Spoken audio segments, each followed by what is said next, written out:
Hey, and we're live. Hey, what's up guys? James here, back again with some Arknights today. We're gonna be going through some more story.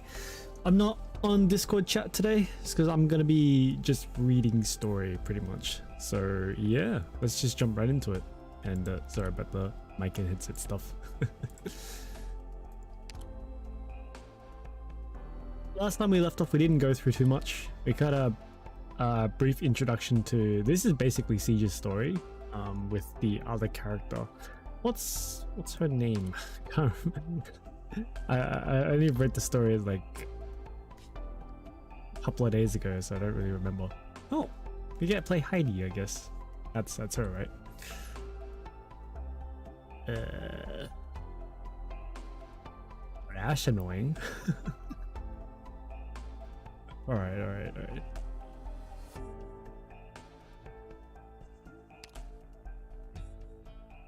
Terrain and enemies will differ in places, and friendly units will have reduced defense. It's kind of annoying. We'll just go with this, see what happens.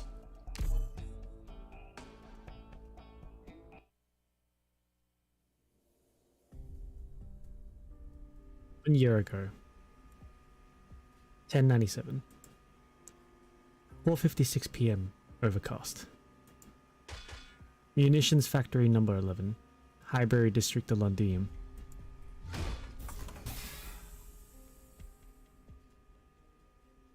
Oi, has the last batch of polymer prep coming yet?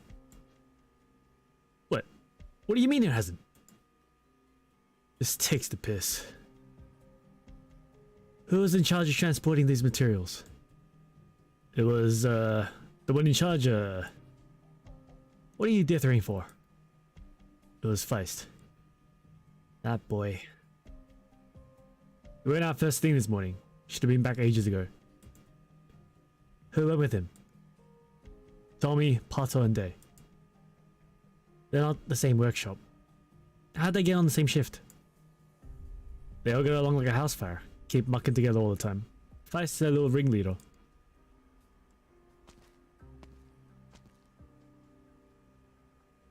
We had a snag from the sounds of it. Wrong tone for that one, but hey. Small potatoes, nothing more. Small potatoes. Catherine, you know what day it is today, right? How could I forget? I've been fearing for my life I'll upset our officer if I sign and it looks like a foul scratch. I started practicing my signature 10 whole days ago.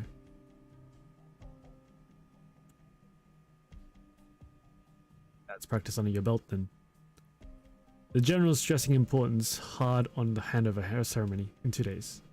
Reportedly, the Defense Forces head is showing too. Missing? Eh, pass on you. I hope this sounds okay. You know why it is all your factory's people have stuck around until now, don't you? We work very hard. That's a given. You do your work very well. We're alike in that regard. Work, get paid, scrape a living. But our employers know all too well the more exceptional Merc's work, the less he can be trusted. Standard fare?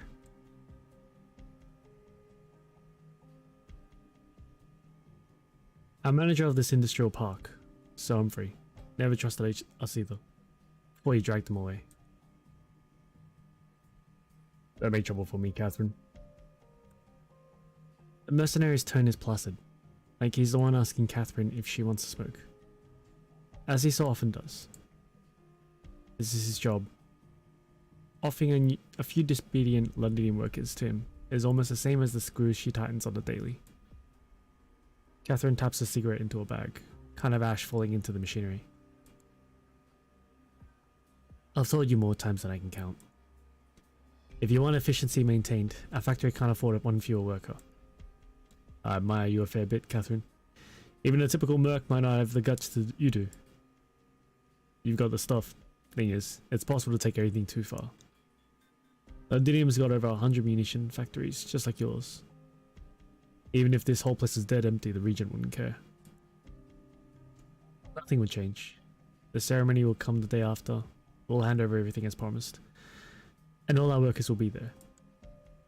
No need for you lot to worry about a thing. I'll take your word for it then. Of course. Not got a lighter? You're just holding your cig there. You hold on to it after all. Londinium smokes always have a sort of engine oil to them. Can't ever get over it. Catherine, what do we do?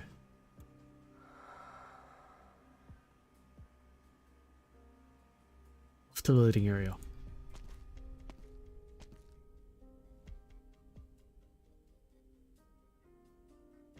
Batsu, done there? Just a screw left. Sort it out. If this keeps up, they'll be waiting a whole week at least to get more polymer prep. Polymer up to our ears. It's just batch after batch coming in. The hell are the Sarkaz building? I haven't seen. Gray doesn't let me anywhere near the assembly line. Only our most trusted workmates get to climb up that walkway. If this keeps up, the more it must be very important to the Sarkaz. Gotta be a weapon, right? Been pumping out auto crossbows for the Sarkaz the last few days in the workshop. Could only be. Still got so many Ducal armies outside eyeing us. Be ghastly letting the Sarkaz get away with this, I tell you. We got to stop them, Potter. We can't be helping the Sarkaz fend off our own. Think it'd be any use if we destroyed this batch of prep? Think we'd get sentenced? I'll step up if that's what it comes to. I'm not afraid of being taken in. You can't do that. Granny? Grab him. Otto, do it! On the fly, she grabs a small file and throws it. With a clang, the worker's spanner flies out of his hand and onto the ground. Do you know what it is you're doing? I'm stopping the Sarkaz. You're making a scene. I've got it all planned. I won't drag any of you in. I'll tell the Sarkaz I did it, and then you'll die at the Sarkaz's hands. You're making yourself out as a hero, aren't you? I'll try and flee. I've been planning this forever. You're using the crawler you modified. You're hiding on the cargo track and slipping out of Highbury that way. So you knew. I've been living in this industrial park for over 50 years. Whatever silly business you try won't slip by me. Granny, listen to me. I received some news. There's a rebel organization active in Sudan right now.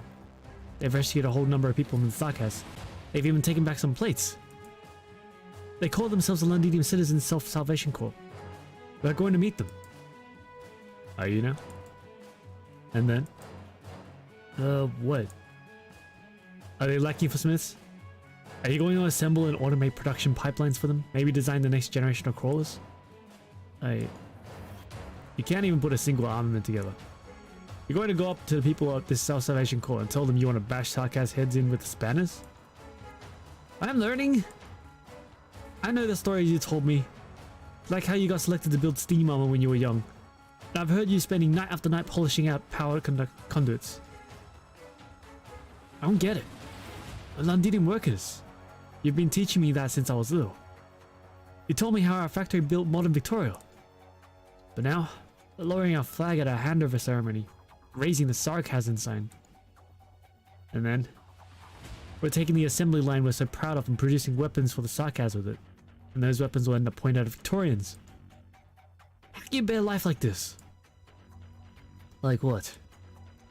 Life like this is our life. The life you and your parents have always been living. Look at this factory. Nobles with titles longer than their surnames. Business tossers with lives built on trade. Even the Sarkaz. Bad people posing as its master come and go. But the assembly line's still there. Machines still haven't come to a halt. Each rivet that's passed through our hands is still in the place it's meant to be. Whoever might be occupying that palace in the middle of Londinium, the city we built will still see tomorrow and the day after that. But I don't want a tomorrow like this. What kind of life is a life without freedom? Is being alive at most, that's it. This factory, Londinium isn't ours any longer. And what was the point of everything we made for? You know, Feist, 25 years ago, that night when the flames lit up the sky, your dad said much the same thing to me. Boss, the side guys are almost back. You're free to go wherever you want. But from this moment on, you're forbidden from ever setting foot in the factory again, Feist. A worker who won't finish the job with his own hands isn't fit for the job. Anyone who wants to go with him, I won't stop you either. Just remember, you step out of this door, you are no longer one of us.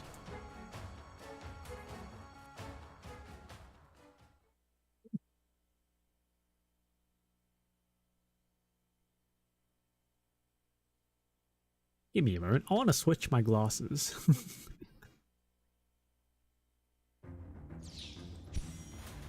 Horse. HP drops to 50%. Attack speed and movement speed are greatly increased and becomes immune to most control effects. These enemies or allies? I'll assume they're enemies, but...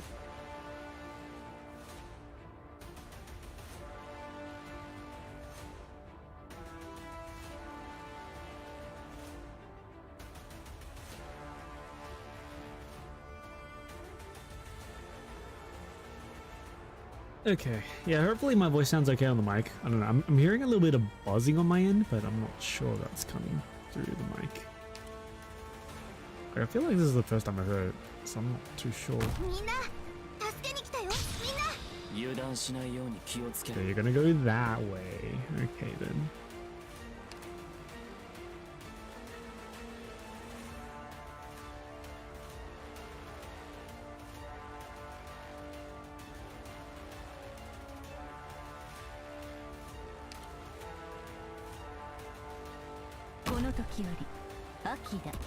Yep, it's an enemy.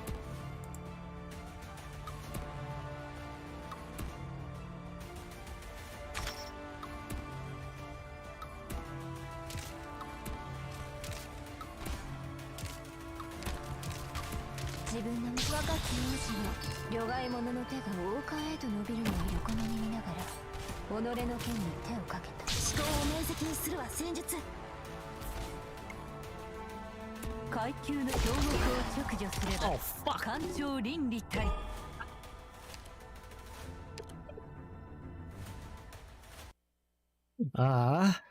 DP problems. DP problems. Yeah, I shouldn't have stopped the cars first. Because I think the cars are looping around a bit, so...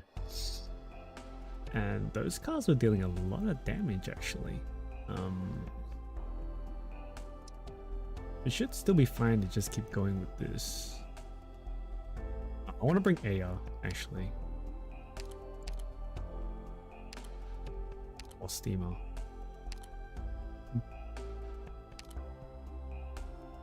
Maybe AR is better.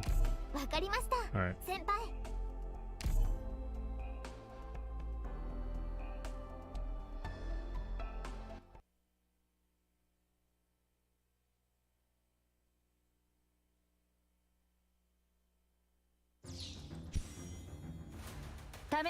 I did not expect that.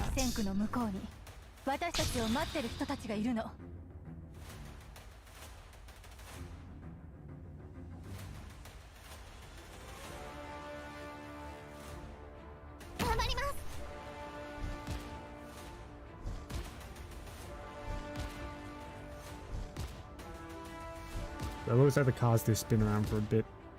I'm gonna do this so I have some leeway. What's your skill even do? Ally units within range get +1 block inspiration.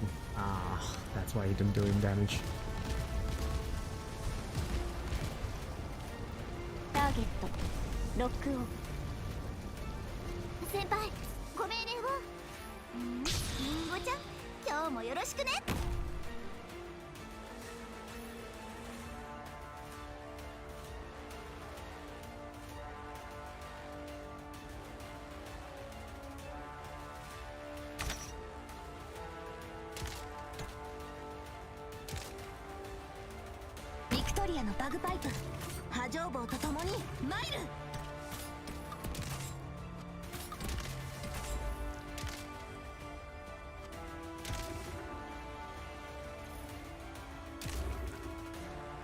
I only have one medic. This kind of sucks. Move!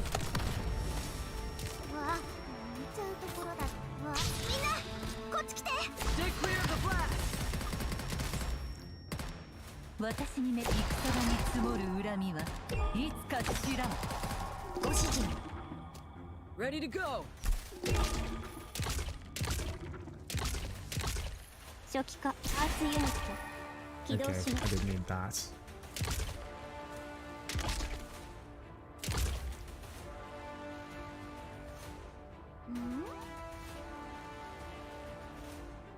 Doesn't do anything over there? 了解。わあ、本気で行くよ。 Ready to go! You. I'd kill this thing. いつでも戦線に投入してください。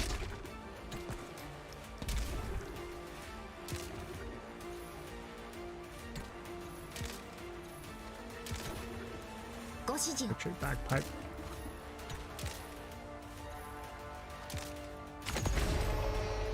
Whoa, oh, okay, you're moving. 全員の行動力を奪う。それでいいだろう。いつでも戦線、雑誌を倒す。みんなこっち来て。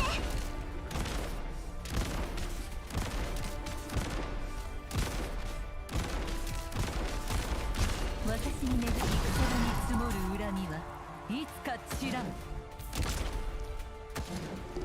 ついでにもって我々の心臓の化身たる鮮血の流れの中で声を上げて嘆き渡る。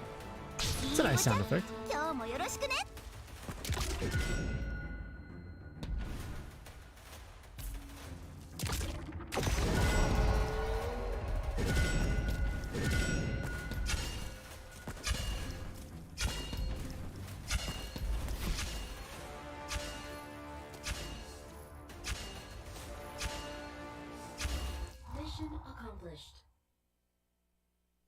Yeah, I really don't like those map designs. Not a fan of map designs where you can't block the lanes. Several days later.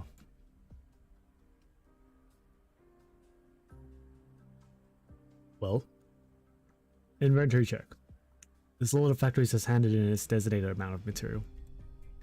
Excellent. Miss Catherine, as you know, taking on Londinium's hundreds of factories and ensuring the smooth operation is by no means a simple feat. Thus, my only option is to personally see every handover completed. Some unpleasantness always comes part and parcel, but this handover out of this final set of factories has been the smoothest. I must thank you for your willing cooperation and for sparing me so much time. I just don't want to do anything that would be of no avail. I admire your attitude, Miss Catherine, but I'm afraid your heart of hearts doesn't agree with you. You mean, I hear a few days ago some workers fled your factory. Being the case, I'd like to take stock of personnel while I'm here and have a look at your factory's names. It was my grandson who ran. Catherine. Oh. Young'uns tend to do without thinking. Very plain dealing of you, Miss Catherine, but frankness alone will not quell this matter. Sir, I can't guarantee you everyone under me is of one mind. I don't have that capacity. I can only guarantee this factory's hands in its designated material quota. Could I ascertain? Are you asking me to let them go? He's a single tyke, every hair on his head out of place. He's hardly going to affect this factory's operation. But you could. I've heard about your past deeds, Miss Catherine. No wonder you were chosen as workers' representative, a woman of honor. I esteem you for it. But we always must nip these things in the bud. Or are you able to guarantee me that your grandson won't become a traitor to us, such as if he joined that self-salvation corps that's all the vogue? I've no need to guarantee it, sir. Young'uns always think they can do something. But it always turns out they don't know what it is that they're facing. They'll nip themselves. I understand your sentiment. Indeed, pursuing a single escaped worker pales in comparison to the gravity of ensuring a dozen factories continue to stably operate. I can overlook this affair, Miss Catherine. I do hope you're able to keep your promise. As long as I'm in charge of this factory, there'll never be a problem. Excellent. In that case, it's time we get on with the handover ceremony.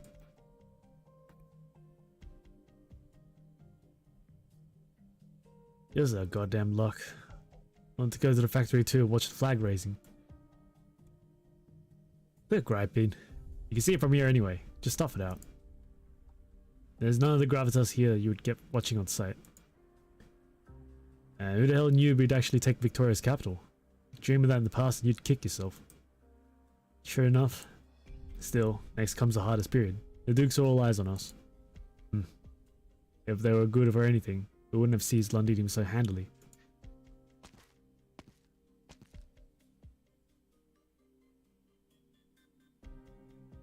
It's close. Lucky these mercs have no idea the plate has a gap you can get into here. Vice makes his way into a pipeline entrance. He's done his survey. Somewhere along this passage is a connection to Sidine. But now on the verge of setting foot inside it, he has doubts after all. He wasn't kidding Potter. He's thought over every difficulty he might potentially face. Critically though, and what he never said, was that he didn't have a plan for every problem. Granny wasn't wrong, after all. He's just a smith. He has a head that passes for smart and relatively hardworking. These two things ensured he could muddle through life fine in Londinium's peaceful years, but there's no telling they'll save his life under the Sarkaz noses. Tommy was right. If only these massive hulking metal lads were still around. He's all grown up, and he's still never seen a steam knight before.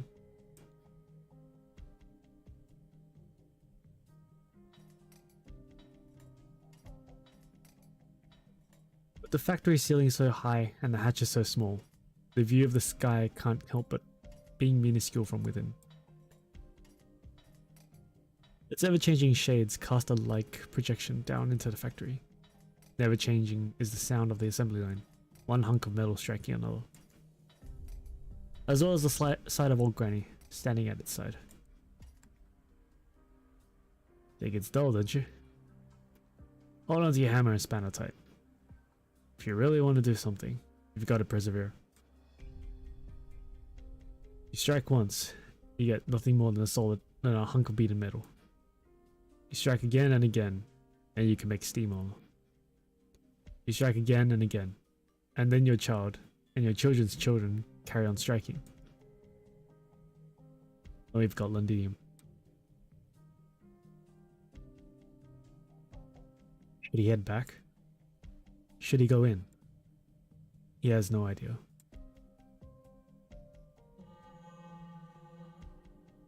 From far away comes the sound of a Sarkaz bugle, and Feist follows that sound.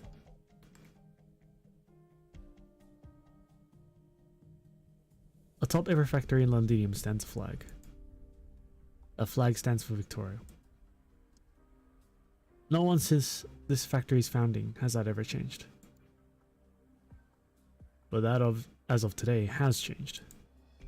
Sign here, Miss Catherine.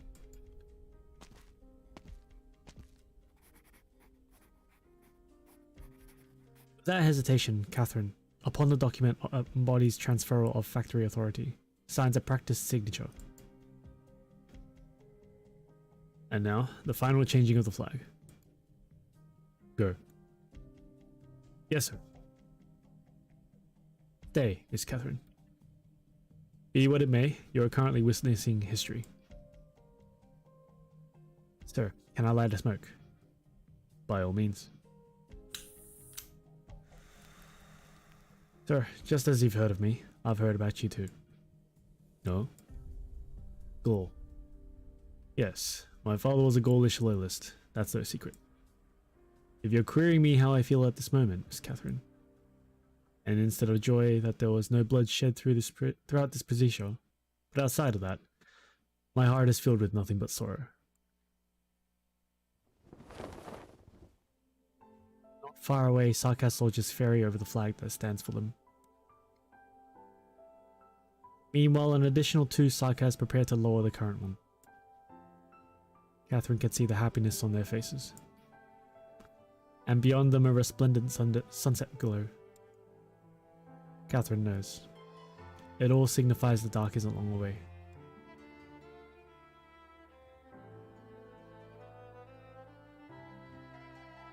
Weiss turns his head, and from this position, he just so happens to be able to see the factory's flagpole towering high. He stands there, and watches as Victoria's flag descends, foot by foot. A moment later, foot by foot, the flag of the Sarkaz rises. As if nothing's changed at all. He takes a deep breath, and sets foot into the pipeline. It's pitch dark within. Apprehensively, he sets off, for the direction of Sudin he recalls. All of Londinium's munitions factories have now completed the handover, and on this day, they have exchanged Victorian flags for those of the Sarkaz. They flutter in the breeze.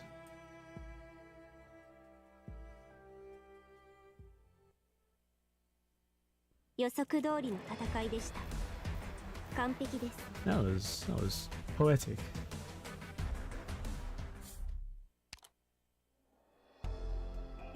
New mats. I was crafting mats for stainless before because I'm leveling his skills, doing masteries, and I saw the new mats. I was just like, oh, of course it's new mats. Year 1098. 1:03 p.m. Overcast. Palace of Wesseleg, Londinium. Even before Londinium was a nomadic city, the Palace of Wesseleg stood there. Its name was originally plain Wesseleg.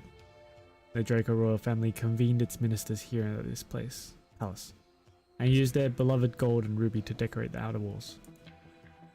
Said decorations went up in flames during the Great Fire 300 years ago. Still, the building's skeleton remained, and it bore witness to the first Aslan king's coronation. Thereafter, Wesseleg formally became the Palace of Wesseleg, to commemorate the age of peace and prosperity founded by the Draco and Aslan kings enjoined. 26 years ago, the last Aslan king was captured in the same place by Parliament's standing forces. And now, this is no longer the building where the Victorian Parliament assembles. Sat at the conference table is but one person, not Draco, nor Aslan, but Sarkaz.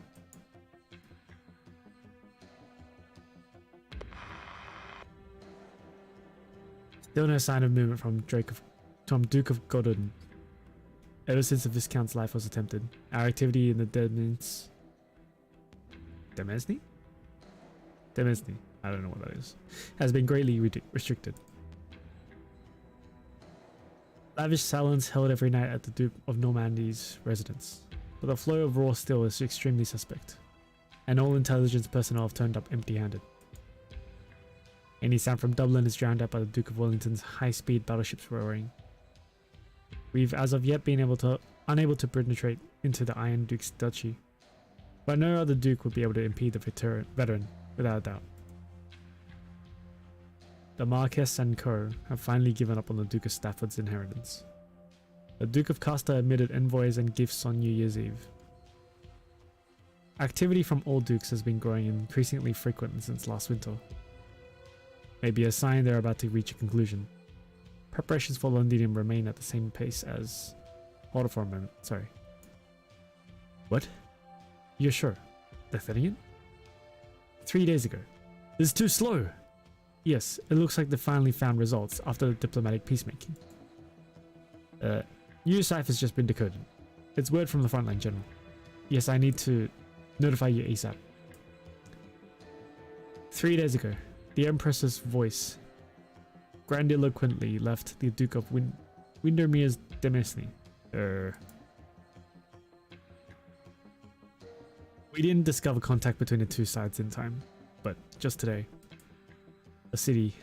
a fortress changed course, and is sailing straight for Londinium. The one that's been nearest us over the past 2 years. It's pushing directly from Lothian into the Victoria border, near the ravine. Yes, it's the Kurfürst's arch enemy, Duke Windermere's army. Duke Windermere announces internationally. This is to avoid catastrophe. Silence once again hangs over the hall, but at this moment with his eyes shut tight. Teresis sees the thick fog outside of Londinium. Once it clears, the battle will come, right on schedule. Footsteps break through Teresa's train of thought. He is forced to open his eyes.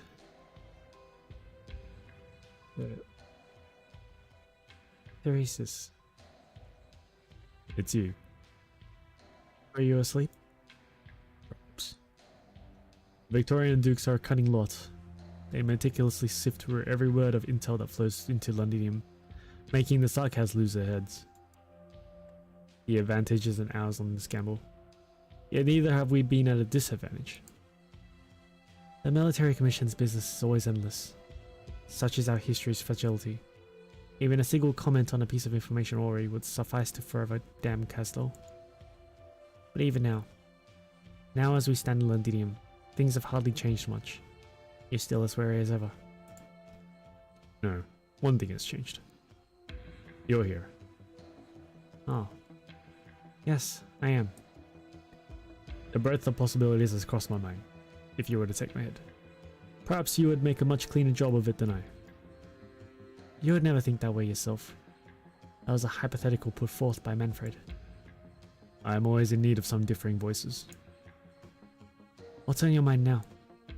A dream. Oh? I saw us still in Londinium, yet unarmed. Clouds enveloping the city, black stones growing everywhere, and the Sarkaz there in the way, between catastrophe and the crowd. Once the disaster lifted, Londinium's city gates were wide open to us, and the Victorians stood flanking the streets, cheering and welcoming us in. We entered this palace, and the one sat on the throne no longer feared the black stones that grew from us, and took our hands.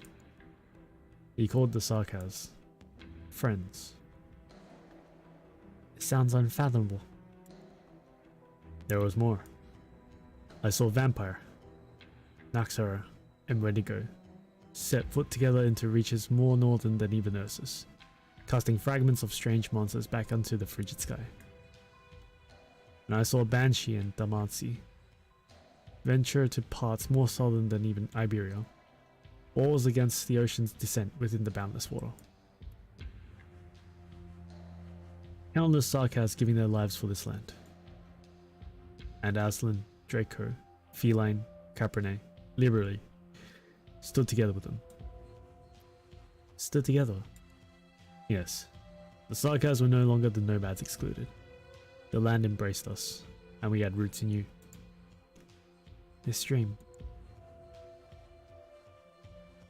This dream was not mine. The scenario all originates from what you once described to me. A future the Sarkaz could have.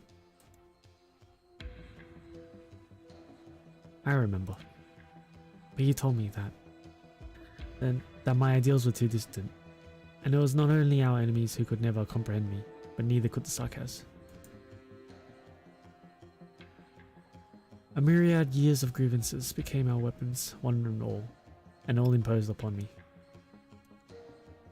You also told me that the flames of war within the Sarkaz would tear them apart before I led them to that future. That was more likely in all respects. But you begrudgingly giving up any possibility. You begrudge giving up any possibility, even if it may be but a nascent spark. You've also said that this world once was only the Sarkaz's, that the ancients and elders wrested our homeland from our forebearers' hands. Their souls in death still murmur the Sancta's betrayal, how the royal court withers like autumn leaves, how our bloodline is lost in howls of grief, how ridiculous the sinners are in forgetting history, and how Kazdor's ruins strew all across Terror. And then they cry out. The Sarkaz have invaded our homeland. So better that the Sarkaz believe in the fight. The fight can herd our destinies together as one. Better that than peace. This isn't fair. To rule is a method of coexistence too. Terra will perish by its own hand before it confronts those time-old questions. But our homeland will be more magnificent than the many of the Seaborn. Our Hexcrafters would hold the northern menace at bay. Our knowledge all-encompassing would dispel Originium, end the catastrophes. Before all that, the Sarkaz must reach an answer. They must. This is a conversation we've had countless times, but now you can hear their voices clearly. You can make real contact with their ancient soul's tendrils. So tell me, Teresa, through this myriad of years of all the Tikaz souls that lived and breathed, and passed from life to the other shore in death, did they ever receive a momentary respite? I've already failed, Teresis. Because you're a move behind. Because at this moment, it is we that stand here. Here. Londinium. Tell me, Teresa. When you stand atop the shard and look at the city, what is it you see? Like Victoria is a nation lush with ingenuity. Without a doubt. In a few short centuries, they've built nomadic cities, withstood catastrophe, even attempted to control the storm. Aba. Not to mention those Knights of White Steam. The valiance of those steel suits of armor that ventured into Kazdal 200 years ago fails far short of that which I saw in the years to follow. Falls? Couldn't really see. Perhaps it's the fault of our unique blood, for granting so many of us lives far too long.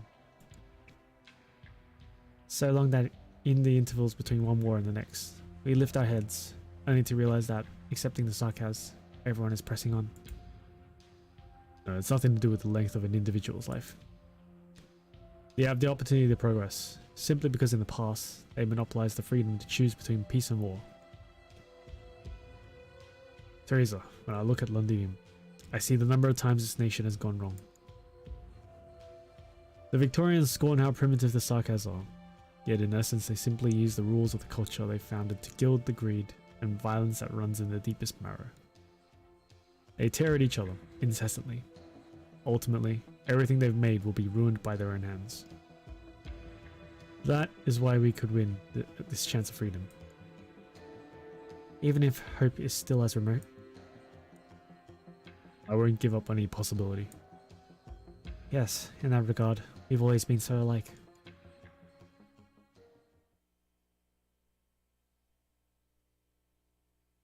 The year 1098. 1:34 PM. Overcast. Residents of Duke of Cumberland, Arknights district of Londinium. Amia, Doctor. Our messenger has just sent back some key intel. The main Sarkaz forces are on their way back to the city right now. It's extremely likely this means they're about to wage war with the Duke's armies. Given previous intel, even if they do return to Londinium, the Sarkaz military won't be enough to directly contend with all the Dukes. With the Sarkaz choosing to act now, they obviously believe they've grasped some key power that will sway the situation for them. The Shard. That skyscraper the Sarkaz occupied? We've learned there's weaponry concealed in the building, yes, but will it sway things? The dogs are tanky? Oh shit. Hello, Clavicia. Have your people ever taken note of the storm above the shard? Those dark clouds seem highly unusual. According to the intel we've obtained, there's no normal storm at all. That's a catastrophe the shard is causing, even if it isn't entirely the same as a true catastrophe. The Sarkaz want to cause a catastrophe, they're still in Londinium themselves. What will they gain from destroying a city? They plan to weaponize the storm. We're not just conjecturing the shard's purpose. This weapon, or this technology rather, is exactly Rhodes Island's chief objective in entering Londinium. Rhodes Island came for the clouds shrouding Londinium. Yes, it's not just a figure of speech. And the eventuality Teresis does activate the shard, he'll lead the flames of war and the storm together, upon those he sees as Sarkaz's enemies. No catastrophe messenger could predict a man-made catastrophe's course. No nomadic city could escape such a catastrophe's assault. Countless Sarkaz Victorians will die in that battle, and it will likely be even more tragic for those who survive. Most of them will become infected. Not to mention, the Shard isn't on the border, it's in Londinium, a nation's very capital. Which means we only pray the tech hits further bottlenecks. The Sarkaz will use Victoria's power to destroy her. If we reach that stage, then everything the court has done will be for naught. Even if we could rescue people from a catastrophe as Rhodes Island does, Londinium and our livelihood would be past any point of return. Clovicia, Rhodes Island is greatly thankful for the Self-Salvation Corps.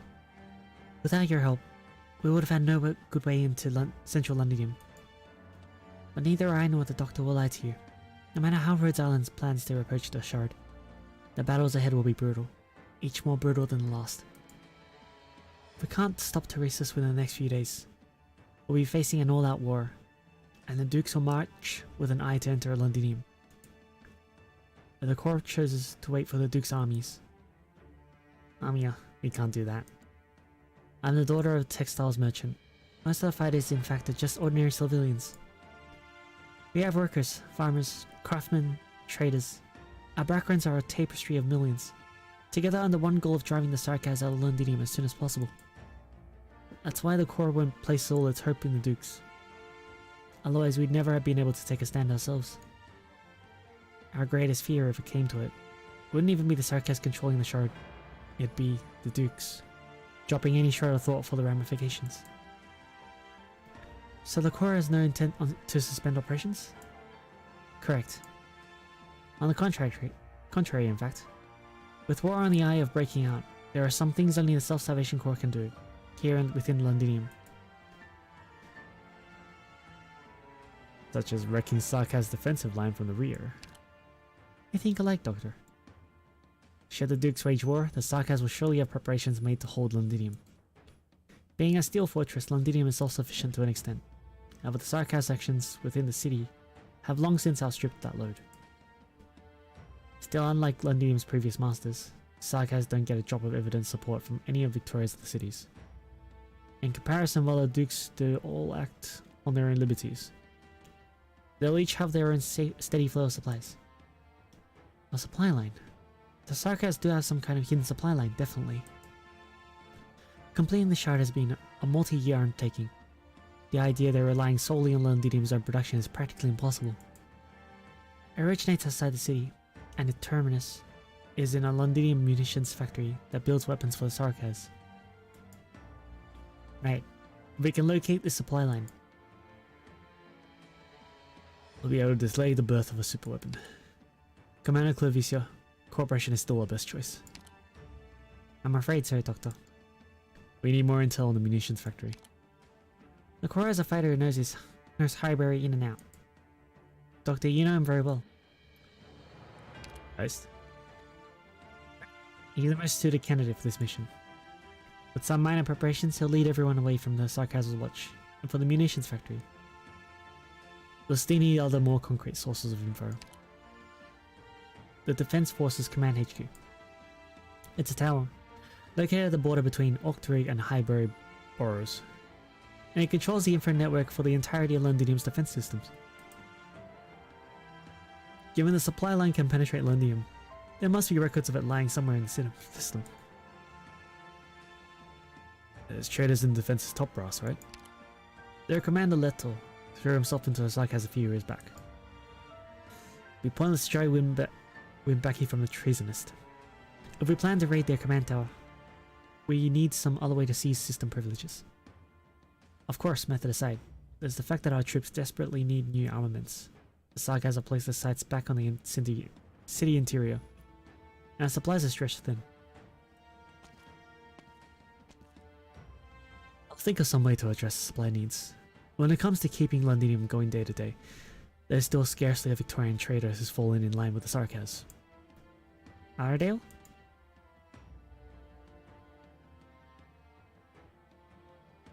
This in the first 2 episodes it was her as a kid. Oh, okay. However, in turn, there's a different matter I need you all to help me with. Clovicia, Rhodes Island has brought Artorius' relic back into Londinium. Artorius? That's a surname the Royal Draco's descendants took. Exactly. I've already checked with the Dr. Arnamia. It's the Artorius key, without a doubt. And that key opens the way to the door of the Mausoleum of Kings. Which means we can retrieve the Empire's blade, the size of kings. Its significance goes beyond what any ordinary citizen would ever imagine. Trust me, please. It's not just some pretty piece of steel bestowed with symbolism. If we say the shard is Londinium's great incomplete ambition, then the truth of Victoria Remblade and the Mausoleum of Kings, that will be the Londinium's real ace in the sleeve. Victoria Remblade isn't just symbolic? Only a few nobles along with Victoria's royal families knew about it. I happen to be a Cumberland.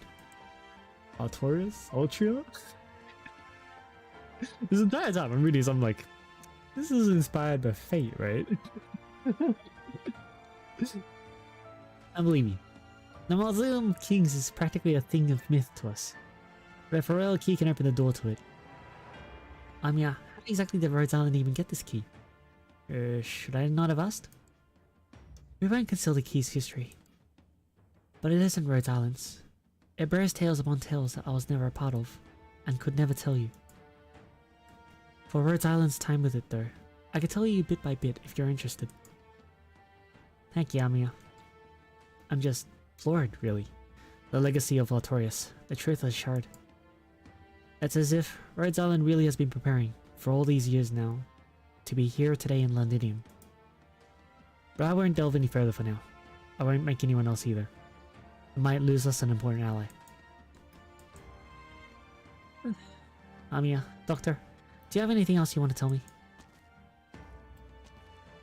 There is one other thing, in fact. Clovicia, about my background. I'd like to have a chat with you.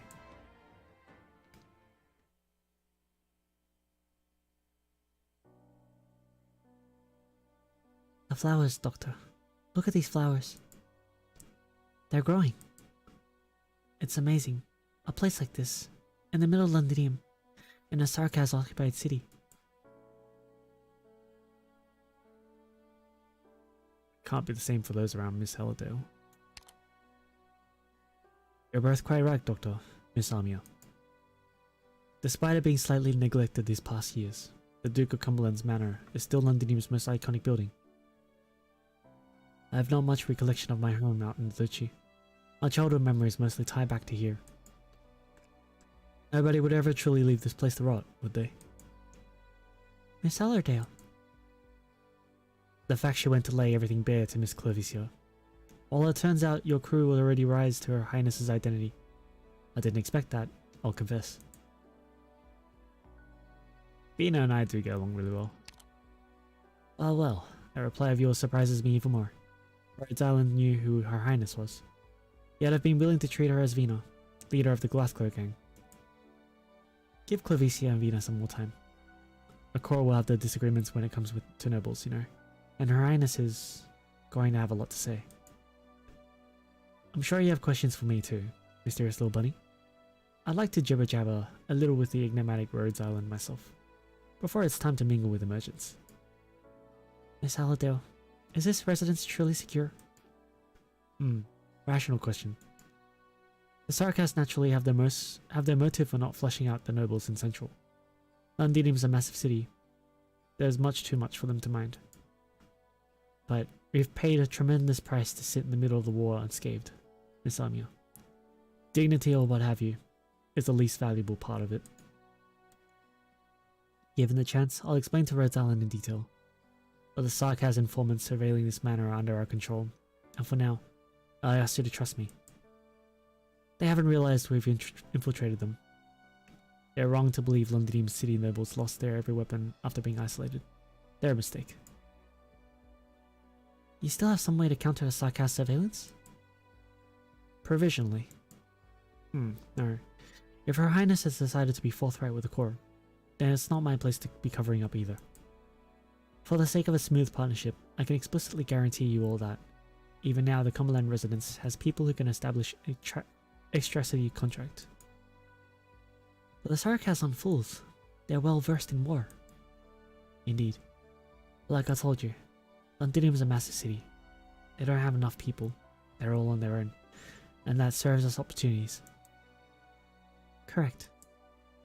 Seems I haven't satisfied you much with my response. No, Miss Hallidale, I just worry your burden's too heavy. What? There's really some way for Victoria to keep control of Londinium as it is now. No, I believe they can. But if they truly can, they ultimately can. And what is it they've been doing in practice all these years that they've been having you do? Elladale's face clearly twists for an instant. That flash of emotion is immeasurably magnified in Amiya's eyes. It's no simple resentment, nor weariness, nor panic. It's grief. A grief so familiar it hurts. I apologize, Miss Elladale. I know I've offended you. But Vicio was right. We don't need to pry into each other. Could very well strain our progress instead with this complex state of affairs. But if possible, please don't stifle yourself. We've seen the consequences of that time and again. Miss Elladale? I'm being too heavy-handed, aren't I? No, Rhodes Island just keeps on astonishing me. Seems I was judging you by your cover. I never did imagine you'd be this sort of leader. You must be at least a decade younger than me, but the look in your eyes is a very real thing. Not to mention... Well, you've seen right through me. Considering you even cracked the secret of the shard of the head of Clovicia and I, and brought the Red Dragon's key with you. Honestly, if Her Highness hadn't vouched for you, I might have just been even wary of Rhodes Island and the Sarkas. It's true. Londinium... No, the Sarkas to us have more significance still. That's why we're here. Well then, you're here. What are you fighting for? Her Highness gave me a simple synopsis of Rhodes Island. You seem to be all sorts of bound up with Sarkas. But according to what I've heard, Rhodes Island has, and always has, worked for the sake of the infected. You do. Then the two of you must have plenty more going on in your heads right now, leader and commander of Rhodes Island. As you say, there's a great deal of people and affairs in Londinium that we have inseparable ties to. I'm only speaking personally, and for the Doctor too, when I say that the truth and the past may be enough impetus on their own at this point for us to act. We've already been through so much. It's long stopped us from frivolously viewing these struggles and calamities, or placing our individual feelings above the greater problem. That's why we're here to curb a war that would devastate the land, and to dissipate the ground zero of Victoria's woes. To prevent the extinction of a race. To find a lifeline that by all rights we have the methods to seek. To help the infected, the workers, and even the Sarkas that have been desolated. We're here to help people, Miss Hallidale. Every single person with life. Every single person with the right to live. Only in the end that the majority can accept. Do the truths of the past have any significance? Amiya finishes her speech with resolution. In Elladale's clear look of surprise, Amiya can't help but seek her heart.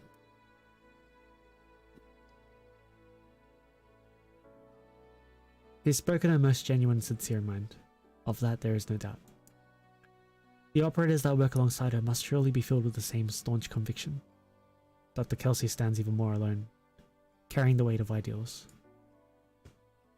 So this ideal's origin, this strong flame of conviction that drives Rhodes Island to move in such colossal risk, to rush headlong into the political maelstrom, who lit it?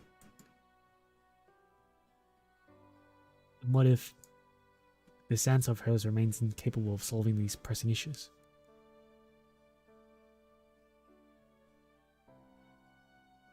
What happened to Teresa?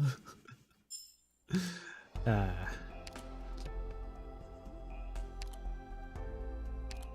don't know. I've been running into the enemies in like this one. It's like they're already quite annoying. Steam tanks, okay. A defense, C res.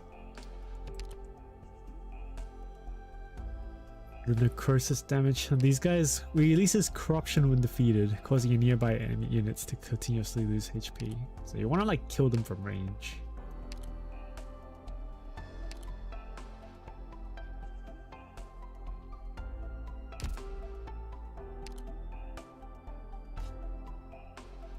Fuck is that? What is that? What is that? Okay.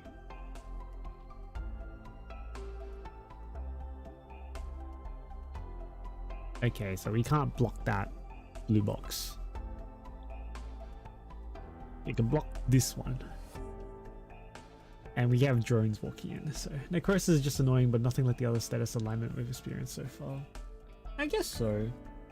It doesn't stun, so it's not the worst.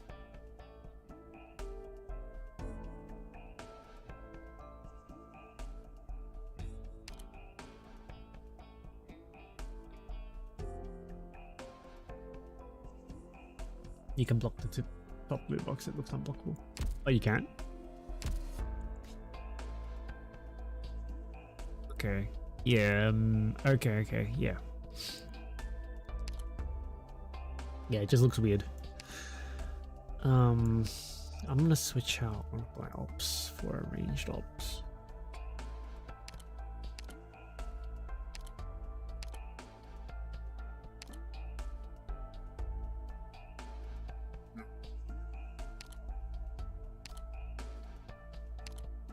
Grab a Fartooth.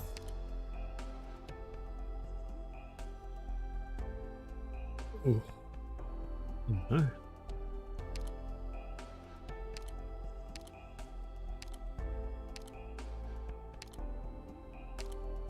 Let's go Rosa, actually. 気をつけ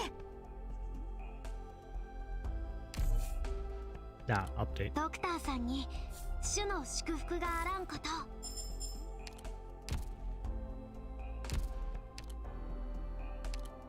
How far have you gone into story, by the way? If you've already started it.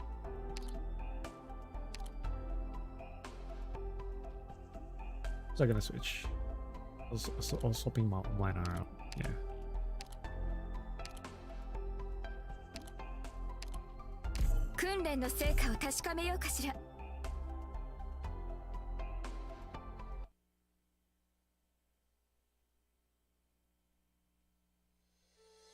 $10.98.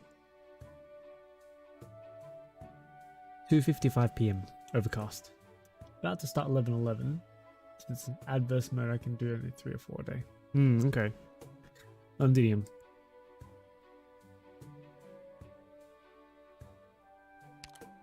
This is back in time. It's not, right? Hey, Goldie, at last you're back. Did I make it in time? Of course. You've rehearsed this play for well over a year. This is the first time the children are performing the whole thing. We can't possibly start the show without you. I must find myself a good seat then. Children, are you ready? Ready! Let's begin then. Lights! Act 1, Scene 1.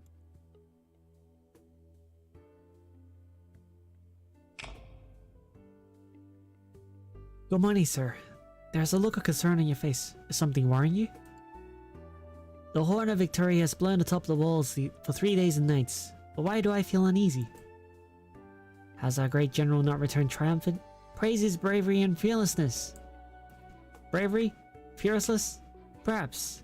But you did not see the light in his eyes when he returned? When he gazed upon the crown, he was like a condor wing circling above a limping meat beast. Greed can send the most kind-hearted man straight to hell. And the masses will forever believe he reaped only what he had sown. Some big words for a play.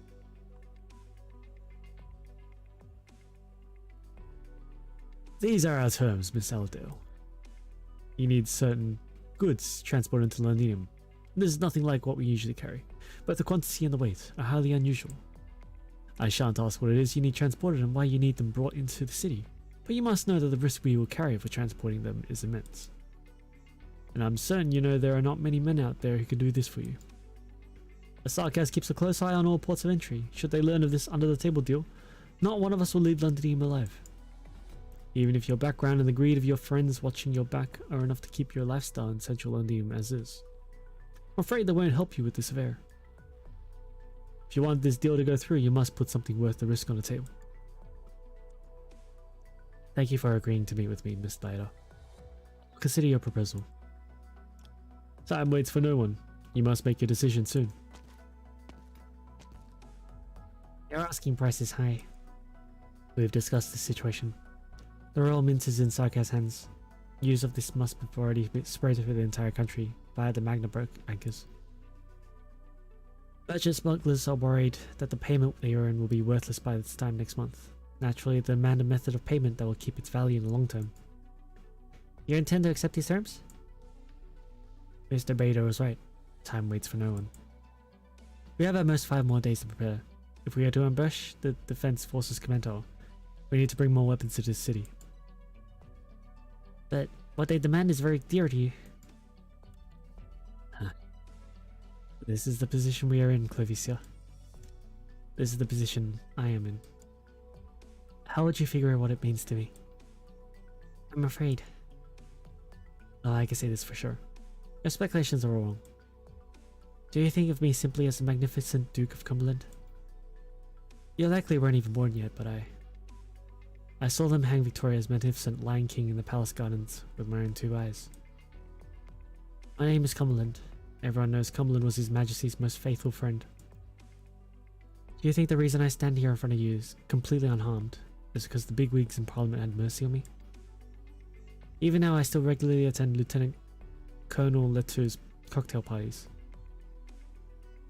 My words still carry some weight there. They still need me to soothe the masses. Of course, this is for our cause. It is also my own means. I understand your sacrifice.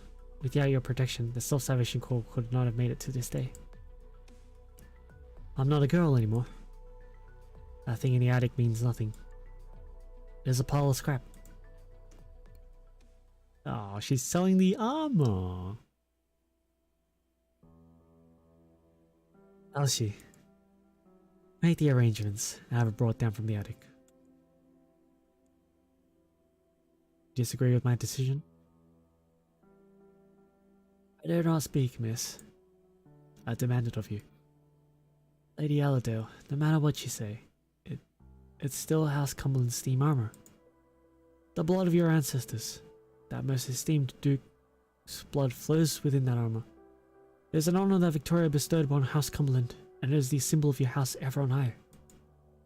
It can be destroyed in the flames of war. It can be given to another who is noble and unsullied. It can't be traded to a greedy merchant.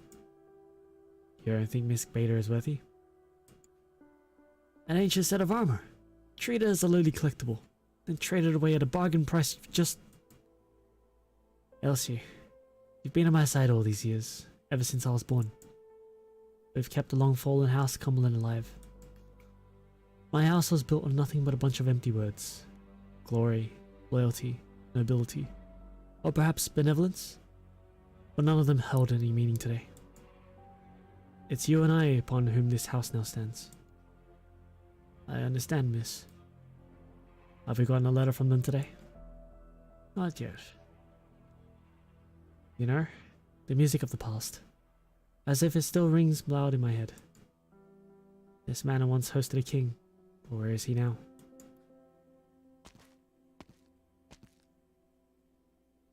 My apologies, Your Highness. Call me Vina. Welcome, Vina.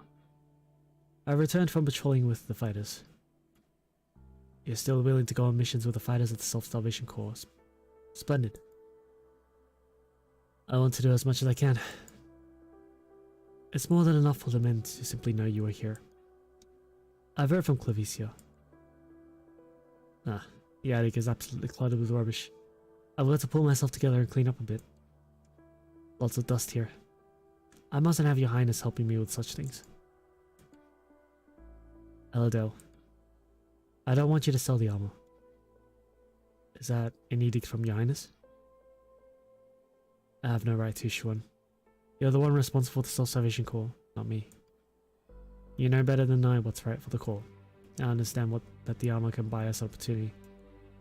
But please give me some time. I will find a way. Mina, you need to worry yourself over this. Is that an order from Self-Salvation Corps Authoric District Leader? Very well. If nothing ever happened, perhaps. Never mind. It's all in the past.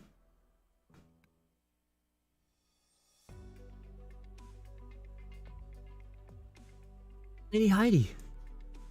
What is it? Do we have any news from Golding? Yes, she just sent us a message through the transmitter at the bookstore. It's been forwarded through your terminal. Good. Very good. She says she's safe. Everything Nocturg is proceeding according to plan. Please send a reply.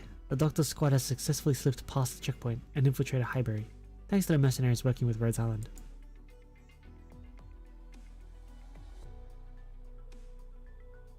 Catherine, there's a problem with the conveyor belt at loading area number 9. Let's have a look. There's a loose nut. Pato! I'm here. You're on shift today. We're running shorter and shorter on time. What are you doing? If we don't speed things up, the sarcasm will smear your brains across the steel here. Sorry, Catherine. Now hand me the spanner. Okay. Here. Quick on your feet all of a sudden. You. Long time no see, Granny. I'm back. So, Catherine, see your team leader after work for a ride-up. What? You led unauthorized personnel into the factory's most important landing zone. You're lucky you haven't been sacked. Granny, this isn't Pato's fault. It wasn't him who let me in. Good. Pato, bring Tommy and Day with you and to get written up. I better not see a single one of you trying to wriggle out of this. You and a strange character from God knows where next to you. Me? Come.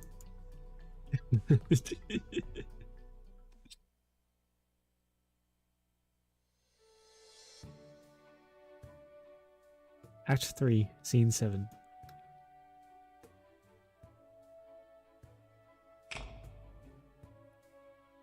Sir, why is this palace so quiet? Palace? What palace? You are facing the outer walls of the palace. Move aside, big heap of metal. You're blocking the sunlight. I'm facing nothing but an empty house. I am a steam knight. I purge all evil and injustice. Young man, it's over. No, it's not. Nor shall it ever be. So long as we still know what is right and what is wrong. So long as we never hesitate to make the right decision, it shall never be over. I made my way here precisely for that reason. I invite all men to join me. Even you have yet to relax tightly clenched fists, am I right?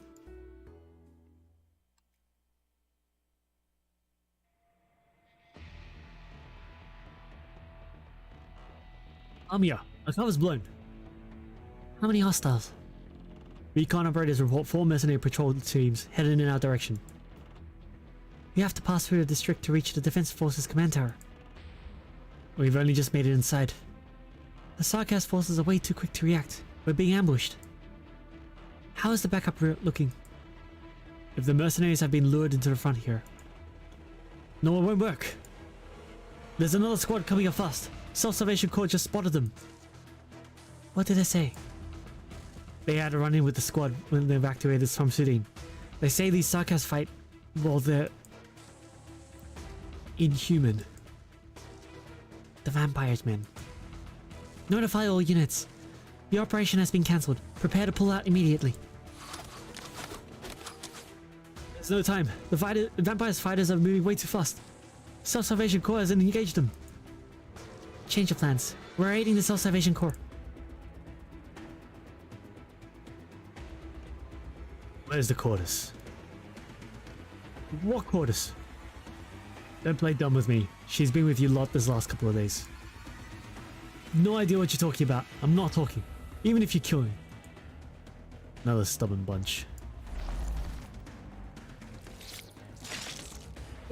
What's this? Bugs? Bloody. Hang in there, friend. Back in formation. Don't let the bugs on the ground separate you. Defend our operators. Cover our allies' retreat. Rhodes Island and the Self-Salvation Corps came here together. And so we will leave together.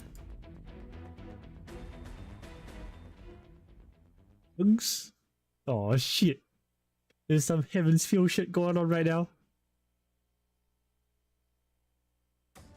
Truly inspired by fate. 頑張れ頑張れ Aerial unit. Self-destructs when near an operator dealing physical damage. Okay then. Oh, that was the challenge. Ban tiles. Okay. So that's why it's like that. Okay, sure.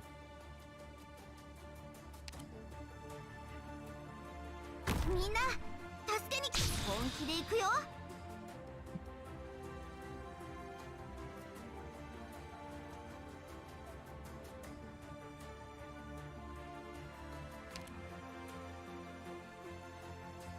Hmm.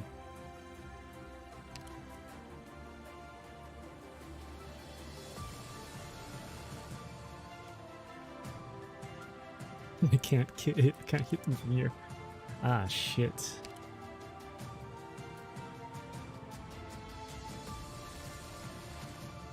Arts unit チャージ中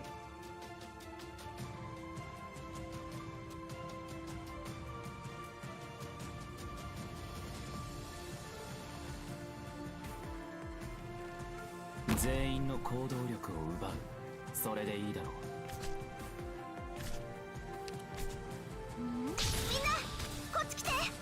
Oh, there's more of them coming. Okay, I didn't think it was gonna be that many.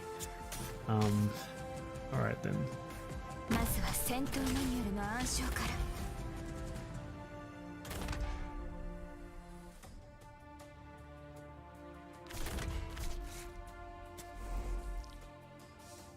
進めプログラムアーツユニット 目を凝らせ。 生命救済シールを慈しむみんなこっち来て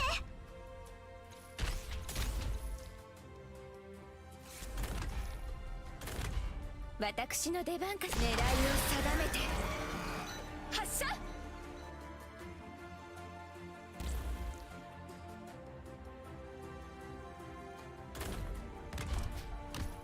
待機中。他のところはお前らに任せたぜ。みんなこっち来て。くっきりはっきり見えますわよ。いつでも撃てますわ。ドクター。 次は誰だ Oh, what's going up in Rosa's face?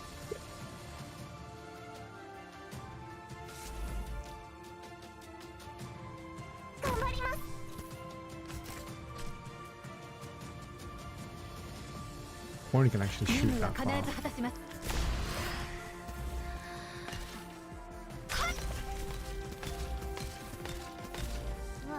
リンゴちゃん、今日もよろしくね。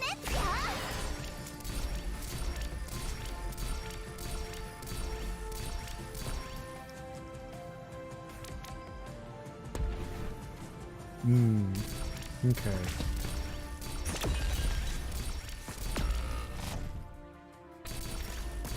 この戦いで、さあ、私を超えてみなさい。わあ、本気で行くよ。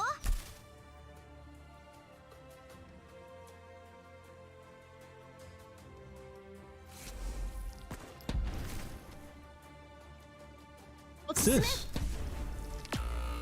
Given the target surrounding allies, shield that absorbs 1,000 damage. Oh, I didn't know this.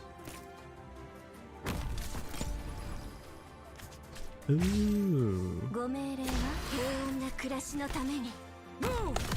医療プロセス開始します。初期化完了しました。分かった。お前の攻撃は想定の通りだ。Ow. 本気で行くよ。ドキドキ早く離れてください。お願いします。 So GG's pretty good here. Ranged attack second kill from a distance. These things hurts a lot when they explode. 任せて。 Fuck, man. よろしくてよ。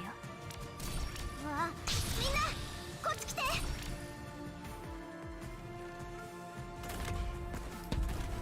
任せて。あなたたちの恨みはないけれど。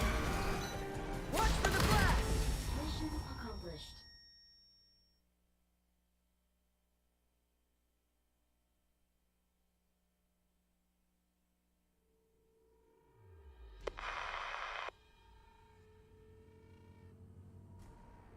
We have a signal, Amiya. Good. Masters, hold the shield with me. Everyone else, get to the corner. Sarkaz casters raise their staves together. Staves. Monsters made of blood rush up from the underground. Their entire street opens its gaping maw beneath the soldiers. There's too many of them. Black lines cut through the flash of the monsters. But even more rise again from the fallen, gnawing away at the arts, forming a defensive barrier.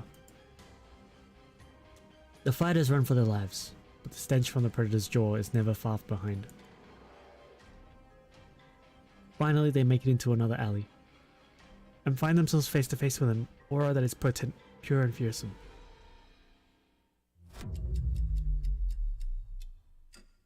Stop.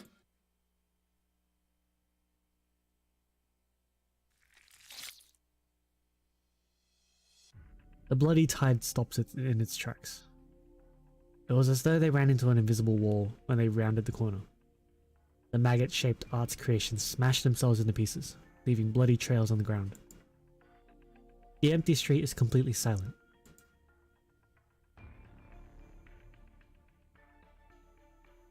Casualties? Fine, we got out quick enough. I hope we've delayed the Sarkaz, made things safer for Aladale and Siege.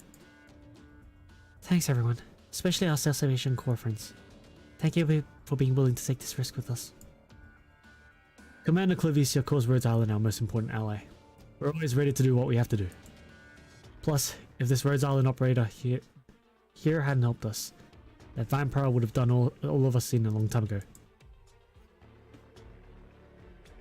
No need to thank me. I've seen too much meaningless killing in Lonidium. I must stop my compatriots who have gone too far.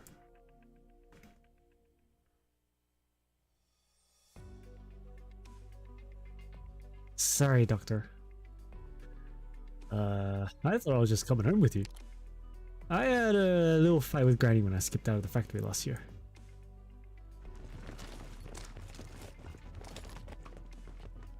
Dozen big bruising workers surround you. Their eyes are filled with suspicion. You glance at the drills and spanners in their hands, then at Feist, dressed like the workers but here on his own. Seems like it was more than a little fight. I guess Granny is still sore at me. I've got no reason to be sore at a dead man. I didn't even know my only grandson was still alive till a minute ago. I wanted to send a message, but it was too risky. The Sarkaz monitor all communications into Highbury. I can't let the Sarkaz tie you to Self-Salvation Corps. So you joined that band of crackpots. The Londinium Citizens Self-Salvation Corps. We did a lot in Sudan, Granny. The Sarkaz control the media, and they call us an unnamed violent gang. You're the ones that blew up the wall. It was the Sarkaz damaged the walls while pursuing the core. Right. It was mostly the Sarkaz that did it. So you're here to blow up the armory? Of course not. What did you say to these Self-Salvation Corps friends? We're making weapons for the Sarkaz to use against Victorians? No, Granny. What I told them was, my granny stands up to protect their livelihoods. Now you think I'm a brat with a little more than a couple of silly tricks. But I didn't come back to drag the workers into this. I'm not here to try to convince you either. I have my goals, of course. It'd be brilliant if you were able to help me, but first, I just wanted to see that you're safe. Come here and let me have a look at you. Granny, you put on a few inches, brat. Yeah, I grew a bit.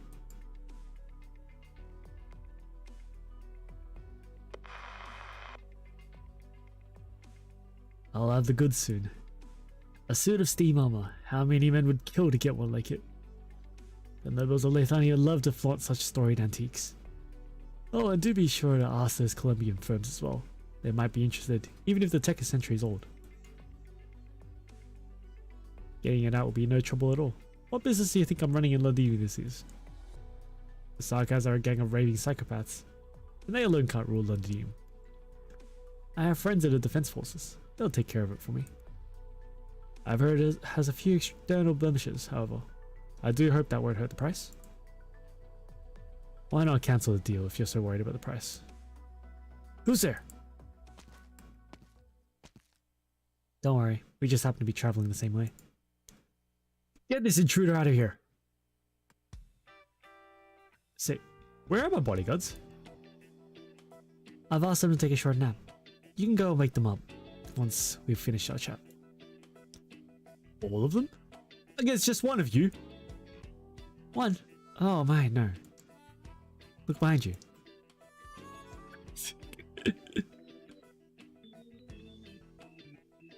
This is Londinium! I've got friends in high places! Oh, where are they? Do tell. I bet I'd get on famously. Don't do anything rash now. Play nice with us and nobody has to get beat. Whatever Siege says you do. Otherwise my claws won't be aimed at the wall next time. Alright, I understand. Seriously? You really got into it there. I learned it from you lot. Now then, let him go.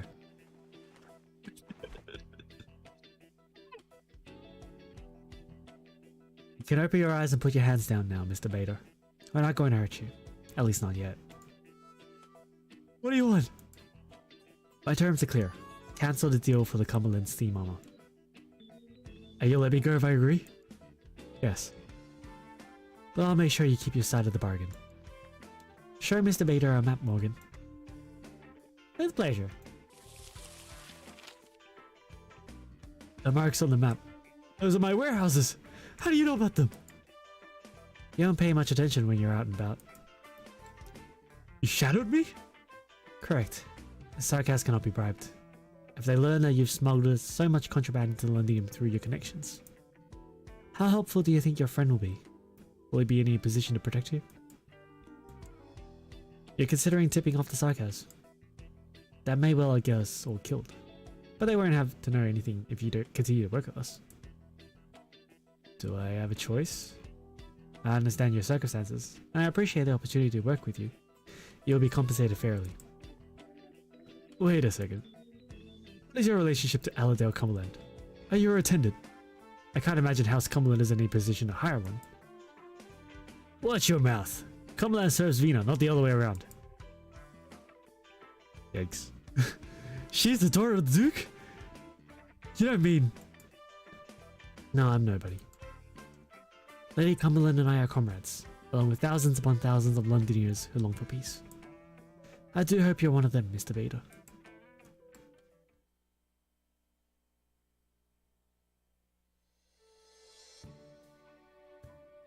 Act 4, Scene 3. That's a long play, man. All those loyal to this land, stand with me. The final battle against evil lies before us. Children, do you live here? Hide not in the corners and shadows, even if you cannot hold a sword. There is more to being a warrior than simply holding a sword. Open your eyes. Watch, listen, think. Tell me what is right, what is wrong, and what kind of life you wish to live. I march onwards, with you as my witness.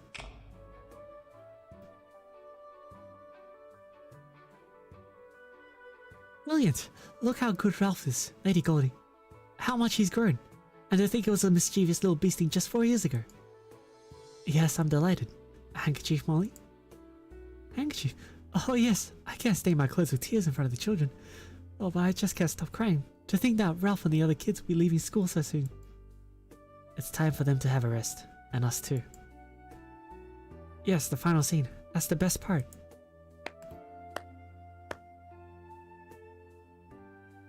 Who's clapping? You didn't invite anyone to the rehearsal today, did you? The teachers cast their glances towards the back of the classroom. A man in military attire claps slowly by the door. What a splendid performance. It's a long play, every kid learning any Shakespeare novel. Lieutenant Colonel Leto. I didn't think that the commander of the defense forces would grace this classroom with his presence. Good afternoon, ladies. Lady? 私でも少しはお力になれたでしょうか。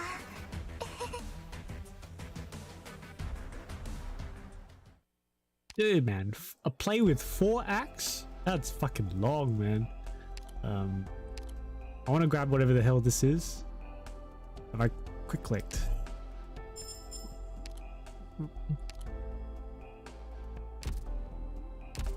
Alright. 11-6. Enemy units have increased HP movement speed. Elder's Guard forms an AoE shield around for allies. Oh, it's this stage! I see this stage so often. Okay. Yeah, so I've already been spoiled to this stage.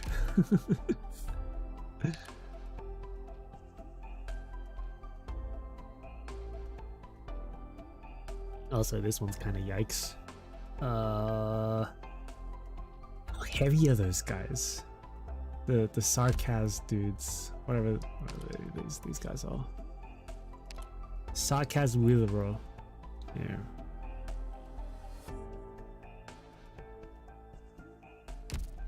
So releases corruption when defeated. So I want to kill them before they get in range. That's the thing.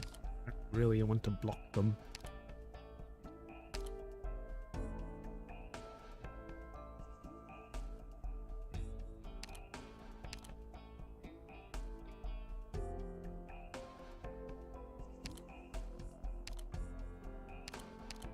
GG is good. Don't think I need Ling. Others get baited on each stage so far. I think they might be hard, so I do them in practice first to realize that it's pretty easy. Yeah?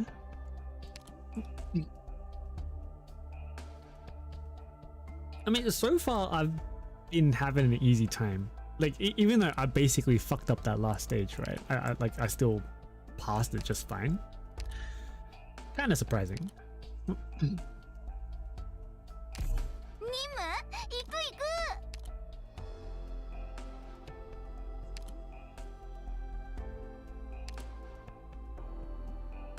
本当に私なんかを前線に出していいんですか？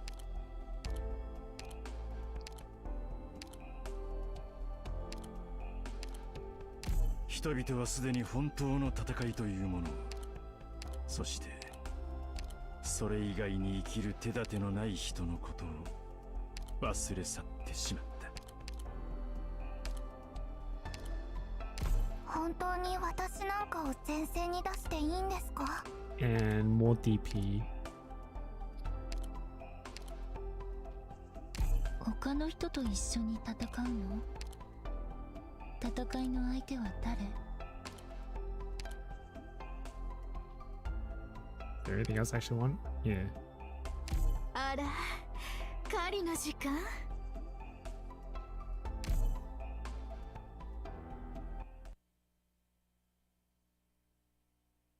Oh, straight into the battle. Okay, sure. マップと敵材料の Backstage! DMA 設定を適用しています。 No! あなた方の戦いもいずれ I 敗 clicked 北 the に wrong 終わる stage. 時が来る。あなたは一つ一つの失敗がもたらす結果を考えたことがあるか？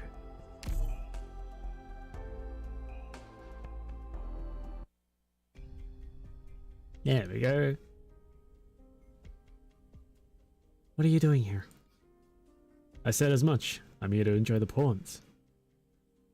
Stay behind me, children. I mean no offense, Lieutenant Colonel Leto, but you're not welcome here. No need to be so distant, Golding. I've always approved of your efforts. The more difficult the times, the more important education becomes. You're speaking as though you have nothing to do with these difficult times. You're always finely dressed, aren't you? No matter what the times. The only difference is you have more and more medals on your collar now. Helping the military commission govern Londinium is not an easy job. I've encountered my share of difficulties, but my love for this city has never changed. I'm just like you in that regard. I'm sure Tom the cobbler agrees. Tom is a friend too. The memory of that incident pains me. He got drunk and babbled something about His Majesty and the Steam Knights. Could hardly even spell sarcasm. He's still alive. Life is about more than simply being alive. Are you accusing me of betraying Victoria Golding? I respect your courage, ladies, but you're mistaken. I came here to take another look at the school, nothing more. It's unfortunate that you seem to have forgotten me, Miss Molly. Forgotten? I've spent just as much time here as you have. I even remember the children who came with you. Unfortunately, I was no longer so free after my graduation from the Military Academy.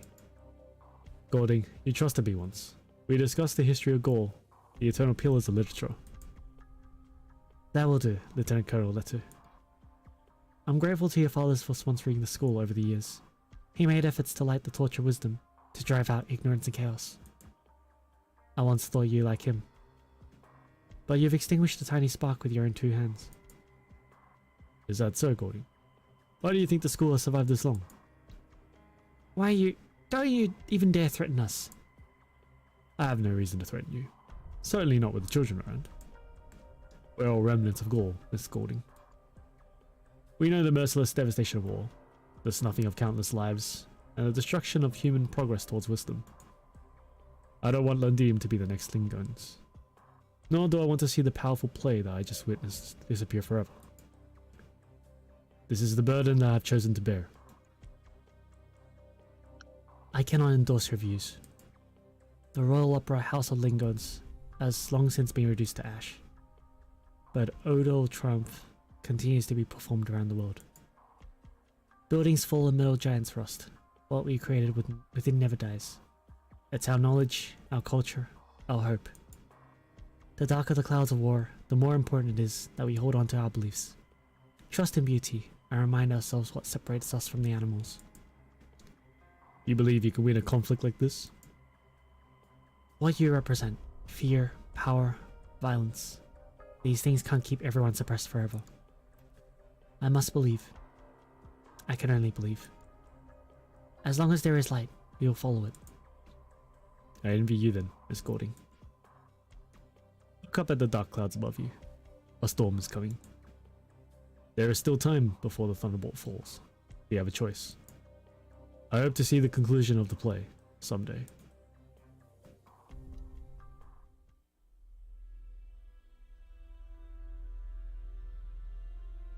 The commander of the defense forces does not linger upon the streets after leaving the school.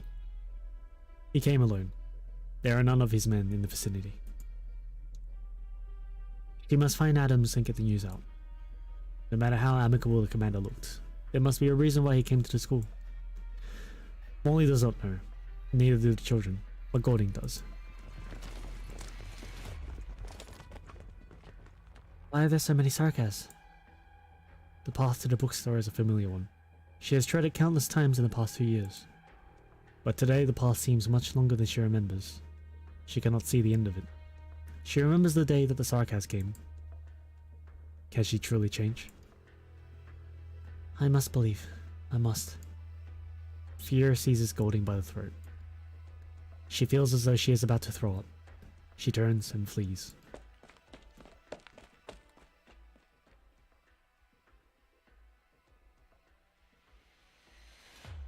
Lance, Patty, the kids, Nan.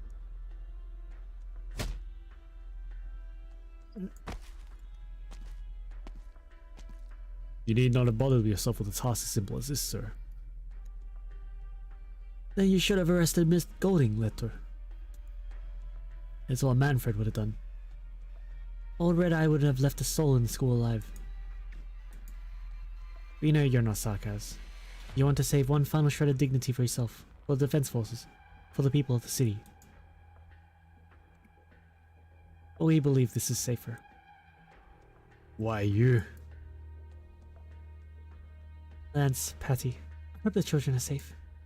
I'm scared, Lieutenant Colonel. Scared that people like you and the Sarkaz may hurt the children. Scared that the children could grow up to be like you. You sound just like our unconscious guest here. Yes, her feeling. She cares about those young Victorians more than she cares about herself. We can feel it, but we find it difficult to understand, especially since it does not arise from ties of blood. So? We find you interesting, though through you, we understand ourselves, understand the Sarkaz better. You want answers? About what? You did not seem the kind of person to be curious about the Sarkaz letter. My apologies, sir. The mission always comes first. Take Miss Molly back, Lieutenant Colonel. Watch her closely. We will stay by Miss Golding's side and gather intelligence for the coming war. Yes, sir. What's the matter, sir? Someone has discovered us. Should I call them in? No need. They can't stop him. He has learned much from Teresa. We'll have an interesting conversation. Yikes. Spies now? What the fuck is this, man? Ugh. Molly. Hmm? Did anything happen while I was away? No, Lance and Patty were scared.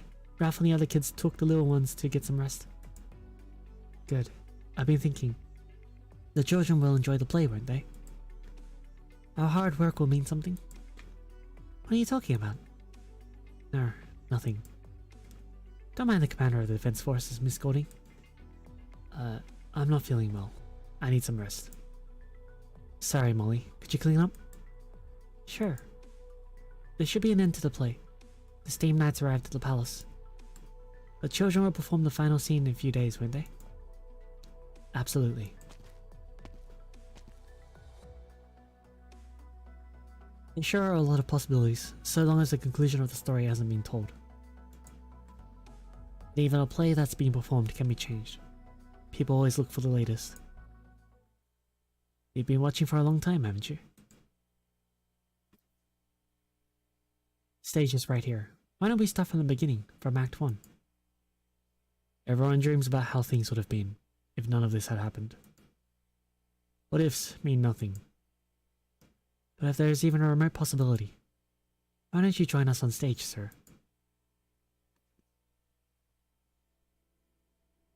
Good morning, sir. There's a look of concern in your face. Is something worrying you? The horn of victory has blown atop the walls for 3 days and nights, but why do I feel uneasy? Has our great general not returned triumphant? Praise his bravery and fearlessness. Bravery? Fearlessness? Perhaps. Our call to arms united our spirit, but the price was ruin and hate. You should have served the king, but you gave your loyalty to a thief. The mysterious spectre takes a step forward, his gaze moving from his counterpart to the distance. He is not building up tension, but recalling memories of another battlefield, memories that have lain dormant for too long. It is not a king that I serve, but honesty and courage. Destruction awaits if you stay on this path. The destruction of the individual is nothing, compared to having to watch a tyrant bring this country to ruin. How do you know her end, sir? I can only predict her end, as I know her beginning. How could you reminisce about the past, young as you are? Who can keep the sun from setting? Such desires are the greatest greed. I've seen countless acts of madness performed in the name of preserving this glory. They turn to banditry, or fight amongst themselves, ultimately accelerating the decay of this country. Molly turns around on stage, takes a few steps, then turns back, hiding her face in the shadows. But her counterpart speaks first. Her expression is calm, like water undisturbed. He shifts his hands, then crosses them. They will not admit that those who fall, try to cling to the sunlight, but grasp only lightning. Must they accept their fall? They can choose not to look back at the peak. If they would turn their gaze around, they would realize that it is by no abyss lying before them, but fertile earth in which infinite possibilities lie. You say the abyss can be conquered. You don't know the truth of the abyss, nor do you understand that time is short. The abyss lies before us. We can fill it with flesh and burn the remnants with blood, leaving behind wide open fields for those who come after. Only when the ashes of old are blown away can a new crop grow on the field to feed the next generation.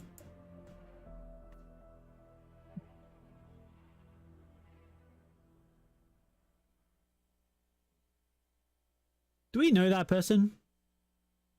I don't remember if I've seen their face. It's like there was the whole face reveal, but I'm like, yeah, I don't remember seeing them though. I don't know. Alright.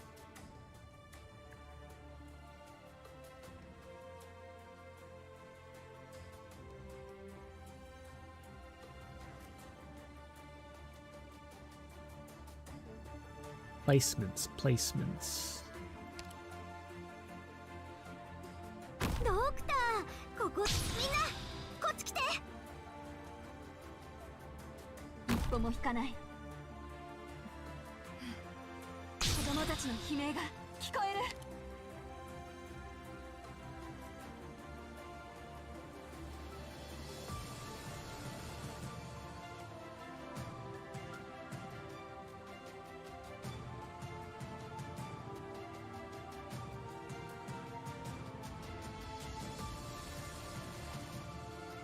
And he had a good place to put ops. Where do I put ops though?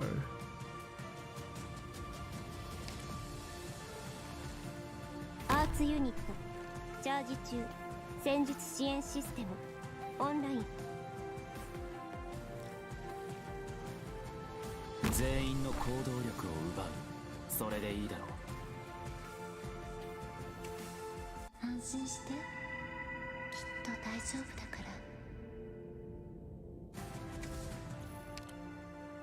ら。わあ、みんなこっち来て。どの戦いも楽しむべきよ。想像したことある？友も故郷も二度と戻らなくなることを。悪くない望みだ。初期化治療プロセス開始します。みんなこっち来て。私についてきて。永遠の故郷に帰りましょう。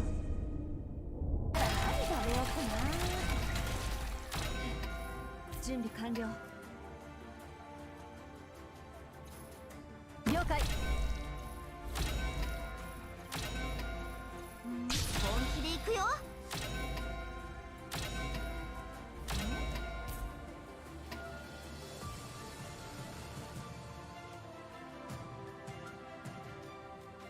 頑張ります。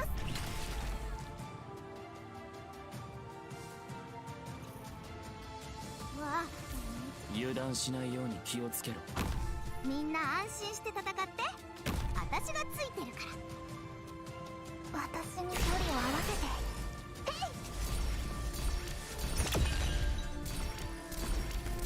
準備はできている。ああ、仰せのまま仰せの僕がなんだ塵一つ残さず消えてしまいなさい。やっべ。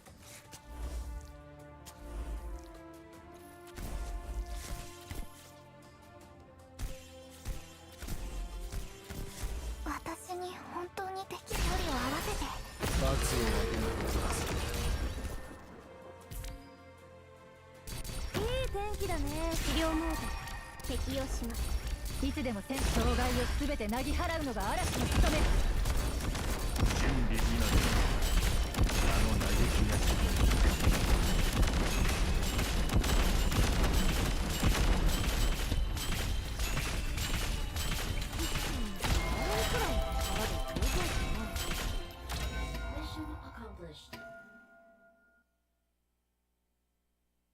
Just a little overkill. 廃墟で頭を上げようと必死な野草の姿をあなたが見せてくれた。ありがとう。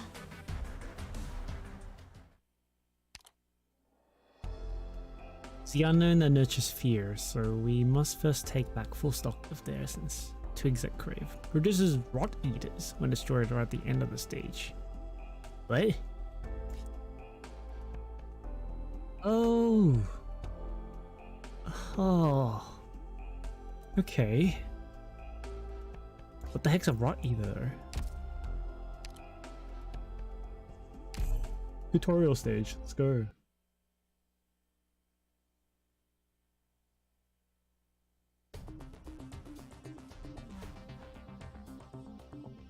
What are these?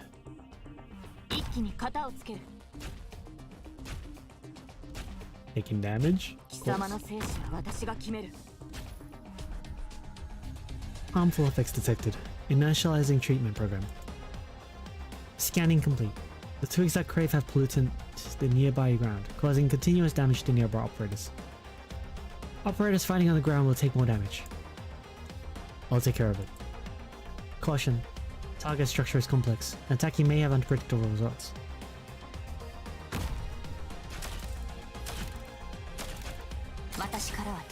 So it's only the tunnel surrounding it. Yeah, okay. Okay.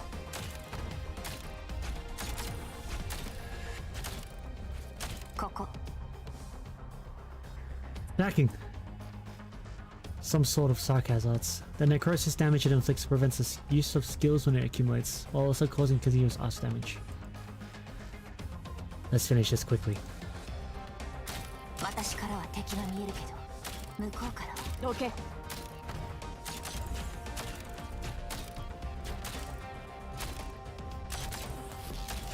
Oh, that's the attack. Oh, okay. And it turns into that. The more enemies defeated, the higher its HP. Attack and defense when spawned from the twigs that crave. Releases corruption, causing your nearby units continuous low HP. Ah. Well, that's fucked. So is that basically like, if you leave this guy to the end of the stage after you beat everyone else, he's like super fucking tanky as shit?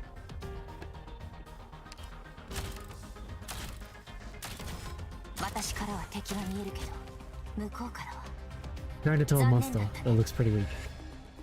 Analysis shows that it absorbs the strength of fallen allies. The more of its allies fall in battle, the more power it absorbs, increasing its strength. It will be at its strongest if all allies are defeated. Support squad has arrived. Please instruct us to whether to prioritize its destruction or reinforce the defense. Yeah, we'll prioritize the destruction of this thing, man. Kill it first! Kill it with fire! 戦場を墓場よ。初期化完了しました。武器は磨いてある。やっちゃおっか。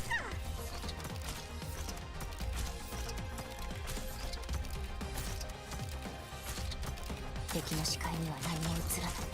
しっくり返るな。戦場に出たからには死ぬ覚悟を決めろ。テクニックを使えばこれくらい楽勝でしょう。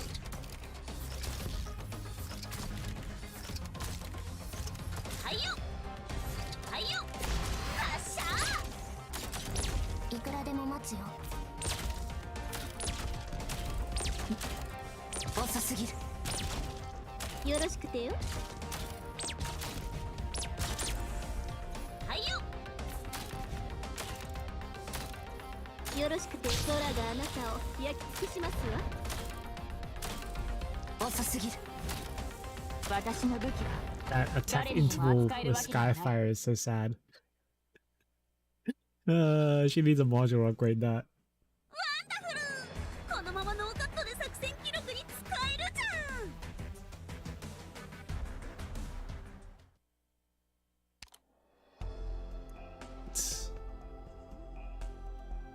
Alright, 10. Okay, 11-7.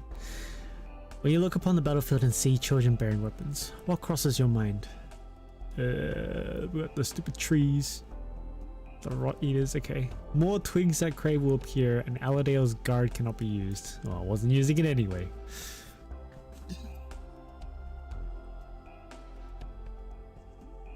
Okay. That's a problem. We need to kill those trees. But those trees deal damage to anyone who stands around it, so But at least we need to proc those trees. That is a problem. Look at the dogs at this stage.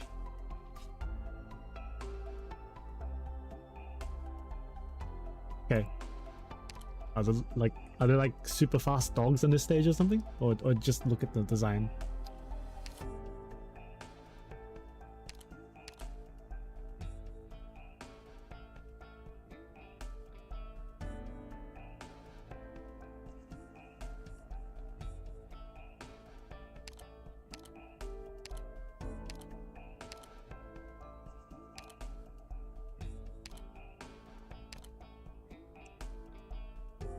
人々はすでに本当の戦いというものを、そして I don't know how tanky they are それ以 compared 外 to に other 生きる dogs 手 we have 立ての fought. ない人のことを忘れ去ってしまう。 Alright, alright.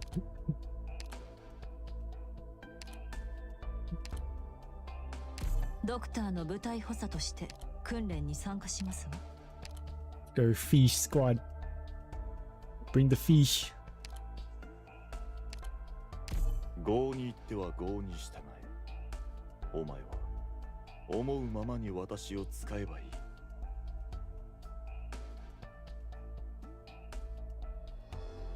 Is that okay? Should be okay, I think.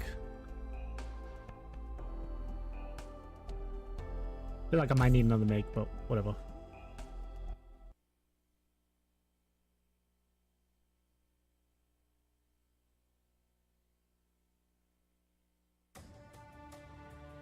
Straight into the fight. ためらってる時間はないわ。 Oh, there's so many of these stupid balls, man. 私たちを待ってる人たちがいるの。 Okay.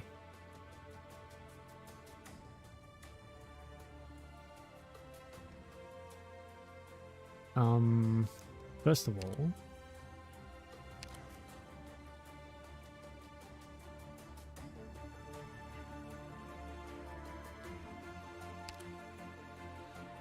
油断は禁物よ。勝因3回。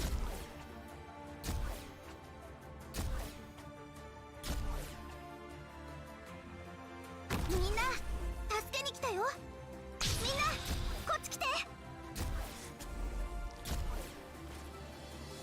すぐに解決いたしますわ。ここに立つのが私の使命。命令を、子供たちの悲鳴が聞こえる。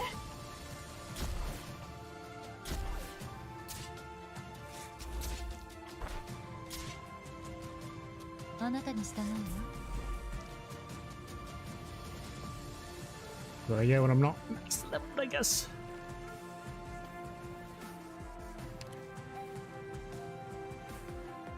Let me think.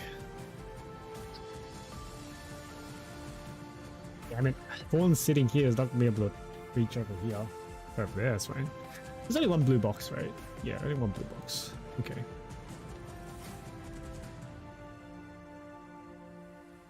Okay.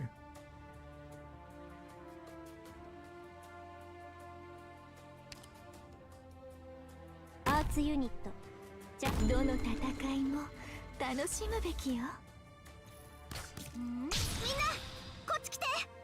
この奇跡はあなたの心臓に滑り込むまで1秒もかかりませんわ。了解。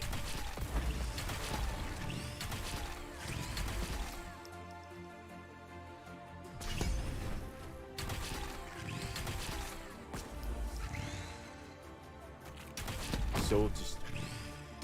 この戦いで障害を全てなぎ払うのが嵐の務め。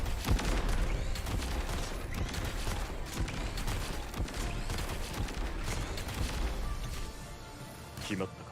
な。己が存在を自らに問え。わあ、みんなこっち来て。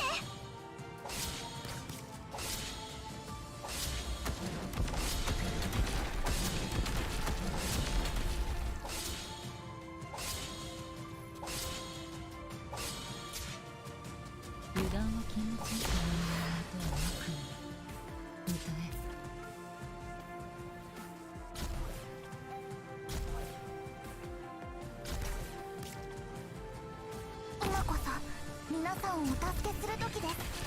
みんなこっち来て。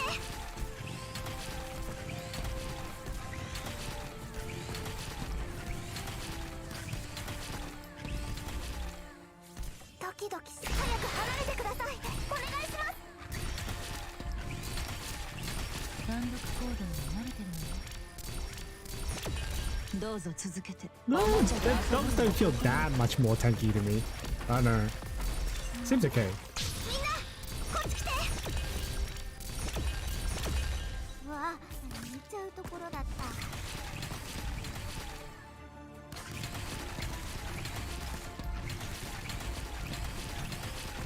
た。いつでもセンスさあ、私を超えてみなさい。ドキドキした。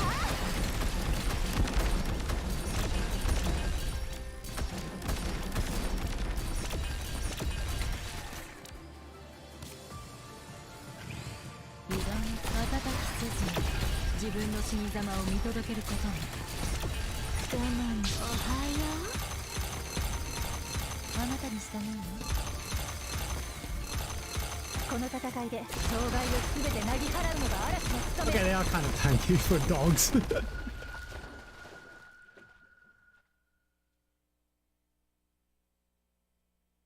There's normally dogs go down a lot faster than that. You saw it, Morgan? The guards at the warehouse are so nervous that they didn't even see me coming.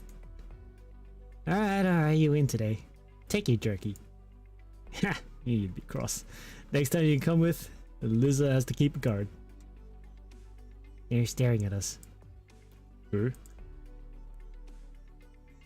You stare. What's this about? Get out of the way already. And a drink from the kitchen. Thirsty after all that work. You shouldn't have done that. You mean lure away the Sarkaz patrol, giving your people the chance to escape the warehouse? Yes. Find a way to say thank you. Or did I hear wrong? Our comrades in the city are grateful, and so are we. The mission went well. Why did you have to burn the warehouse? Belonged to a Victorian merchant, not the Sarkaz. Sarkaz was just occupying it. Nah, those fat cats are as cowardly as they are greedy. They want to help the Sarkaz, helping them make them suffer for it. You need to use a skill on a weak mob that isn't in CC, something, right? True. Because I was using Horn skill to deal with them, so...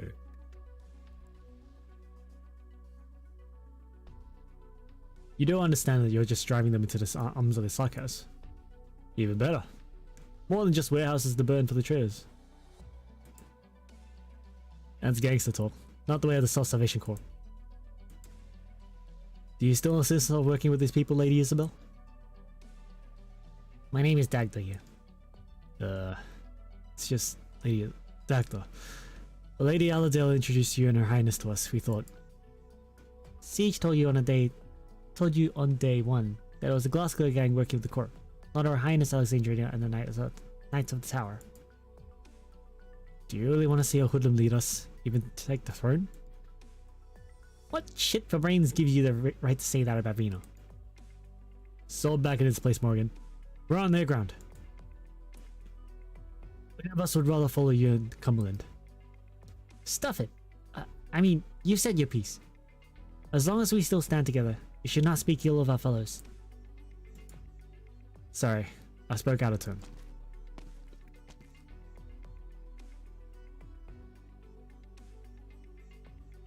Shouldn't have stopped me. And let you make a mess for Vino to clean up. Not to mention a bunny and a doctor from Rhodes Island. Next time, think about your company before you lose your head. Never thought the day would come when you'd be the one talking to me about losing my head. Gotta change and adapt to the environment. Look how Dagda's doing. Don't say that. It feels weird. You think I want to congratulate you?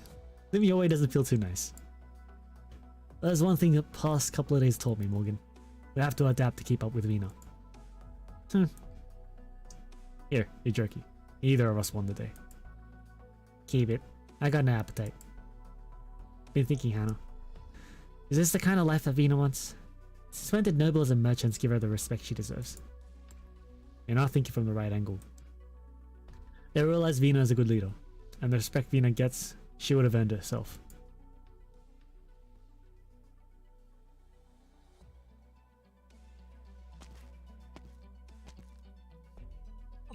Lady Aladale, finally. Sorry, I've been busy. I heard you were looking for a buyer for the steam armor. The news reached you quickly. Early rumors. A friend mentioned that a suit of steam armor from Londinium might appear on the market, but the transaction fell through at the last minute. I see. I would not recommend that you sell something so valuable too easily. It's hard to get a good price under current market conditions. Thank you for the advice. I'm just trying to do something useful with what little assets my family has left. I understand. What little money we have means nothing to the Sarkas. Has the banquet not started? There's no need to wait for me. We can't have that now. You've been the pillar of Central Londinium for ages. It's all thanks to you that we're alive today. How is one even supposed to negotiate with a bunch of lunatics who don't care about money? You flatter me, sir. I'm just a nobody who spoke up a few times about the unjust treatment that those like you have received. Now, don't say that. House Cumberland will undoubtedly rise again under your leadership. Yes, the past is the past now. When Londinium knows peace again, not to say that she's out of peace right now, of course. In any case, House Cumberland will have our gratitude. Lieutenant Colonel Leto is here. We salute you. It's an honor, Lieutenant Colonel. You have not graced us with your presence for many nights. We are most grateful for your efforts to keep the peace. I've come into a few bottles of excellent wine. They may not have been so impressive in the old days, but in times like these they are a rarity. I'll have my butler bring them to your residence. Ladies and gentlemen, there will be no more banquets from this day forth. The military commission will be interviewing you soon. Good luck. Ladies and gentlemen, no more fun. Good luck. Bye. What? Wait, no. What do you mean? Lieutenant Colonel Letter! Lieutenant Colonel Letter! Lady Aldale, you must speak to Lieutenant Colonel Letter. This is serious. People will die. Lieutenant Colonel, please don't go. This is... The Sarkas have been biding their time. They let these fools wallow in luxury in order to keep their dukes from coming together. There is nothing any given duke would like more than to become a master of Victoria. At the center of Victorian high society is Londinium, and whomever makes an enemy of Londinium nobility makes an enemy of the entire state. Such an offense against Victoria would have forced the dukes to put aside their individual interests and join forces to march on Londinium. But the Sarkas don't care anymore. They've achieved their goal. Some think what befell Londinium these past few years is a disaster, but now, war has truly come. What about us then? Could you talk to Lieutenant Colonel Letu, as the nobles suggested? You might. They called me Pillar, but whom amongst them set foot in Cumberland Manor before the Sarkas took control of Londinium? Which other Duke's true friends participate in these pretentious banquets? I'm simply a figurehead for the nobles, who lack chips on their side, or those who are trying to protect themselves. They flock to the Cumberland's banner, so Cumberland may take the fall for them. So what you mean is, let's go, Alishi. Inform our Self-Salvation Corps and Rhodes Islander friends to evacuate the Ducal Manor immediately. It is no longer safe. We'll take one last look at our ancestral home. Allerdale. You're... A letter from the Duke.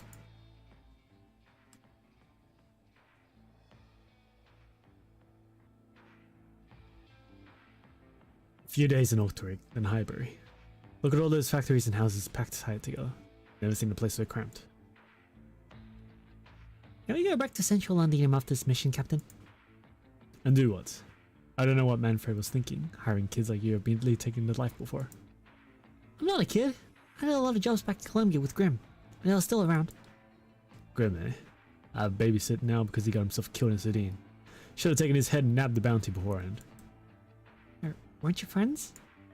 It's not my job to teach you how to be a mercenary, kid, but it is yours to read the map. Where do you go next? Munitions Factory number 11 is just ahead. General Manfred gave us a pretty long list. These are all older workers who know something, right? Just take them somewhere no witness and kill them? I would kill everyone in the factory if it were up to me. All that crap about killing only the ones who know anything. Does he have any idea how much trouble that is? Well, he's the boss. Whatever. Put away the list and let's go. I didn't know Paprika started off as a baddie. I've already seen Paprika's design. I thought she was a summonable unit, that's it. I didn't know she was on that side. Nice. Plateau. It's been a year. I missed you. Sorry, should have tried to send word. Never mind that. So glad to see you. For the past year, I've been telling everyone that you'd definitely come back alive. Remember that vent over there? It's a bit of a platform outside the other end of it. A few years ago, you said you would jump off it and land onto the factory next door. We were scared out of our minds. It was what, more than 30 meters off the ground? Fallen, you'd be dead for sure. But you did jump, and then Tommy jumped. They jumped, and in the end I jumped too. Whenever they ask me if I think you're dead, I tell them to look up at the event. We weren't afraid to do anything, were we? So easy as self-salvation core friends? Hello! Looks well read to me. Heard there were all kinds of in the corpse. Guess the rumors are true. The doctor is definitely well read. I'm partnered with the corpse. You have partners? Sounding more and more like the real deal, isn't it? So why you come back? Anything I can do help with? Also, Catherine, I'm sorry. Get back to work. Yes, ma'am. Well, Fleiss is back, isn't he? He's not going anywhere? Don't you worry about him right now. As for your friend, we should talk somewhere else.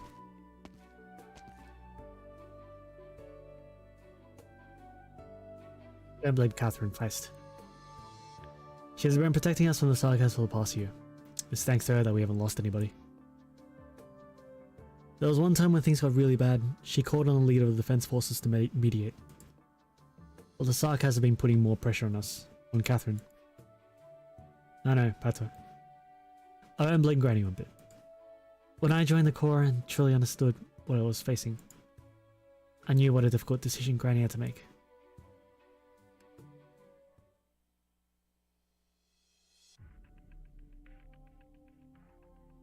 Alright, talk. What did you come back for? We're looking for something. Something? Yes, a hidden Sarkas supply line that's fueling their mad war. We're certain the line ends here in the industrial district. We need to find it. Vice says no one knows the district better.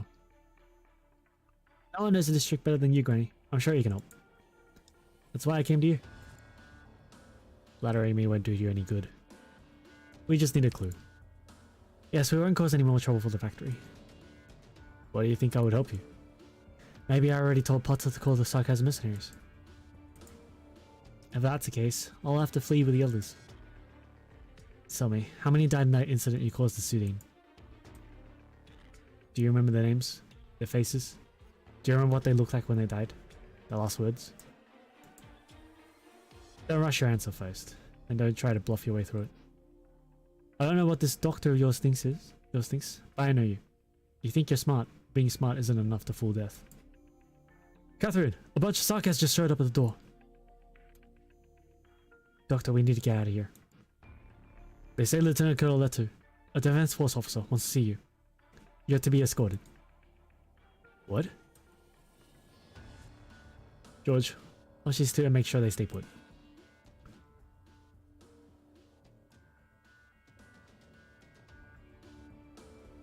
Care for a smoke?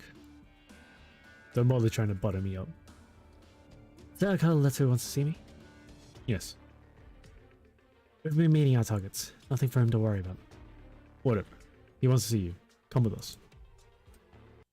Give me a minute. I have something to take care of first. We're not asking, old bag. I have to put someone in charge. This is very sudden, after all. We can wait a little bit, can't we? I don't think the general wants a scene. Ugh, you have 10 minutes. Good enough.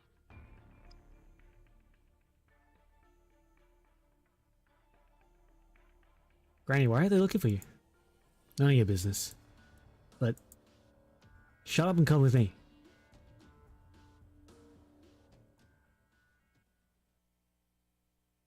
目標制圧完了しました。 Ending the chapter there. Oh, the story there, okay.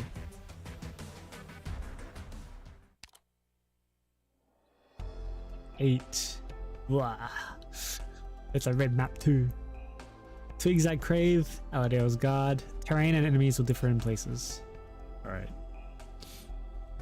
We have 2 trees. 3 blue boxes. Okay. Ooh. Please don't ban all of these tiles.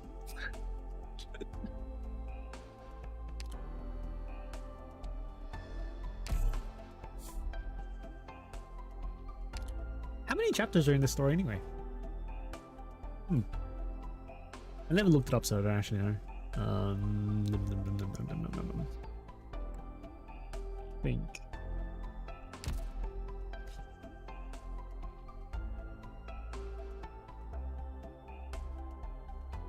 I don't think I'll bring Horn here. Doesn't look like I have a good play slot for Horn. Okay.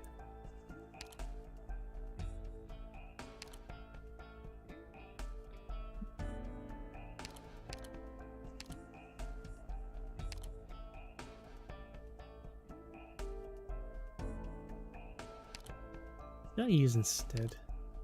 Gavial?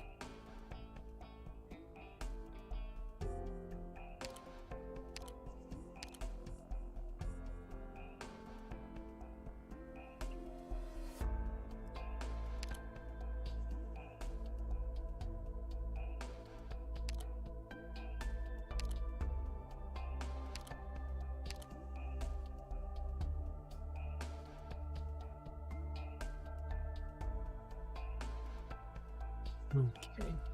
あら、狩りの時間? Guess I'll go with that.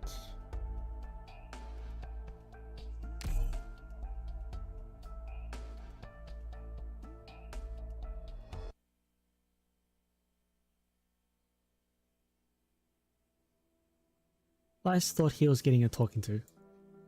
He was ready, thinking about what he could say to move the heart of the stubborn old worker before him. Catherine has seen too much. Her temper is harder than the machines in the factory. His cleverness, his words, has never been of any use before Catherine. Her fierce gaze sees through all, turning his wits to mush. Feist feels a familiar sense of helplessness. He always turns back into a little boy before his grandmother. Clumsy, excitable, prone to saying something he instantly regrets. He can only wait for his grandmother to speak first. But Catherine says nothing. She leads Feist down a long path. When they finally stop, he glances at her expression, and surprisingly sees no hint of anger. What's up ahead? Nothing. I remember this workshop. You used to come here by yourself. Why is the production line empty though? What did you think this place was?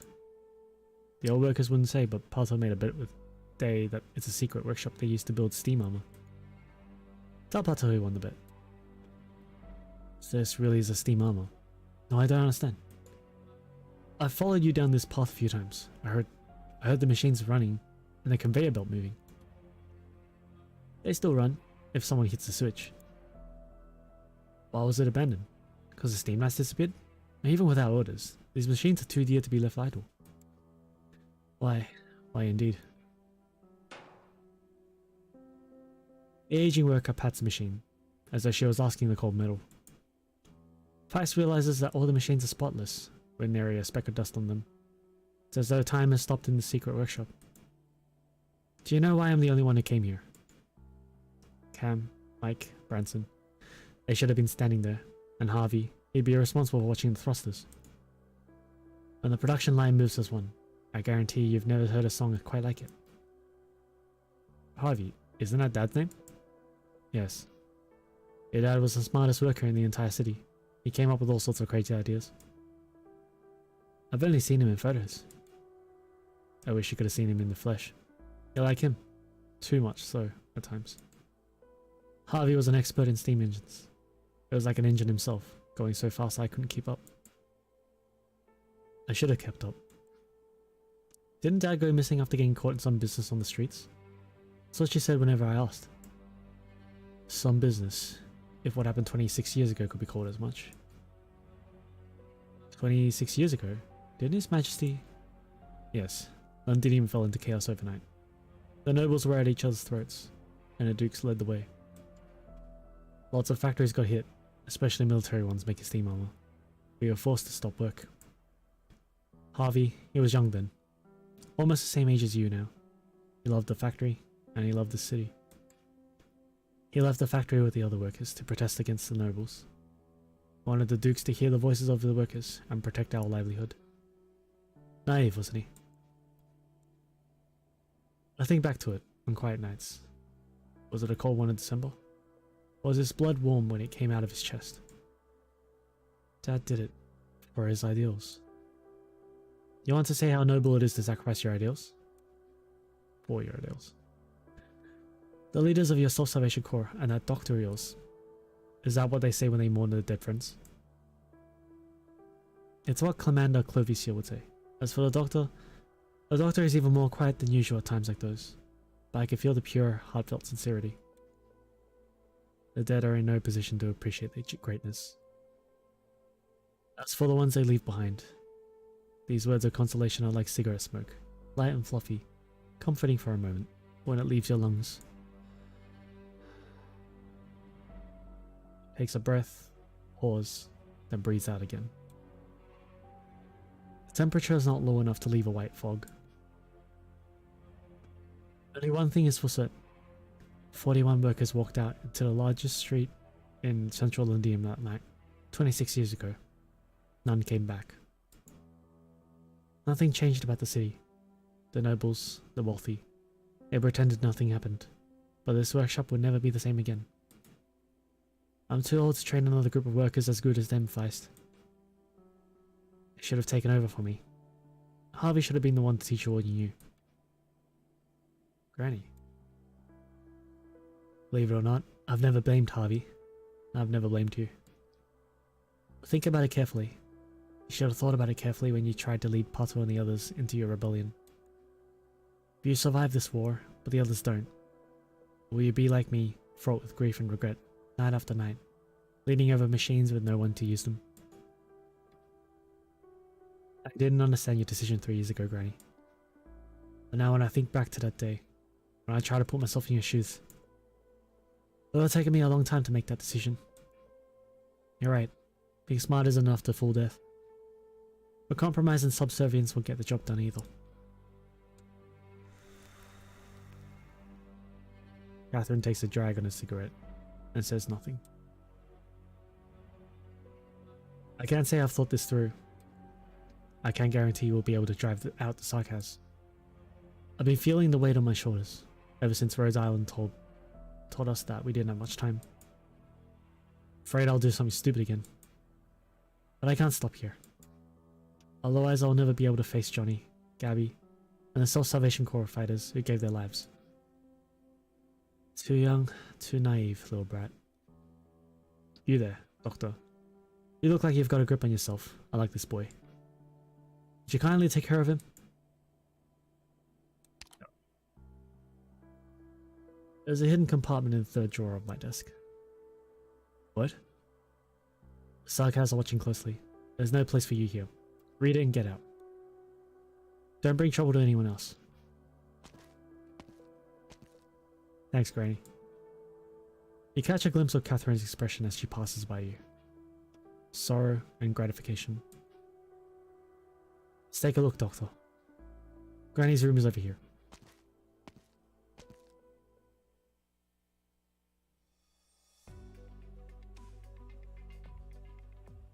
Do you have the goods? All here. How's Miss Bader? Mr. Bader. I heard he's ill. Anyway, it's all here. Our business is concluded. Good. Please pass on my gratitude.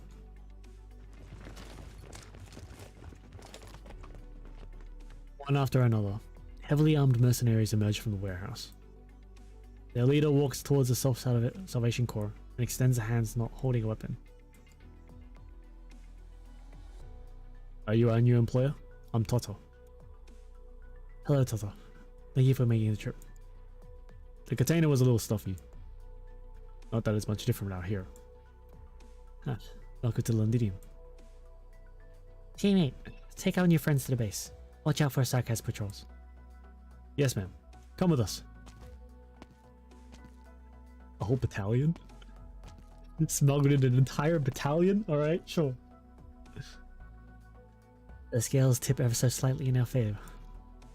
We don't have much time left, Clavicio. They've begun culling the nobles. We've evacuated Ducal residence and moved to Hideout Beta, which is better concealed. It's safer now, but I'm not sure how long. The number of Sarkas in the city is increasing. The bulk of their forces will return in 3 days. The Naxara king, the terrible corpse eater. Amia told me about his powers. He eats war, turning the battlefield into part of himself, simply by standing on it. How do we defeat the battlefield itself?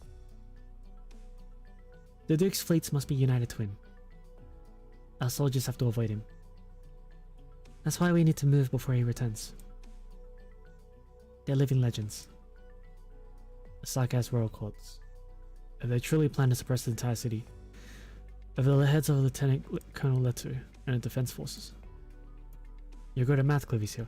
What are the chances we triumph over these terrible legends? Very good then. Soul Salvation Corps didn't come this far by crunching numbers.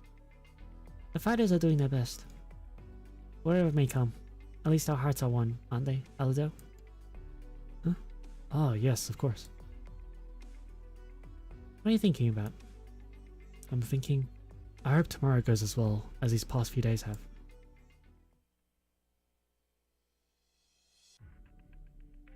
Did you think they'd be going a little too smooth lately? That's a good thing, isn't it? Good things don't happen on their own. I agree with Vina. You get lucky once, sure, but not every time.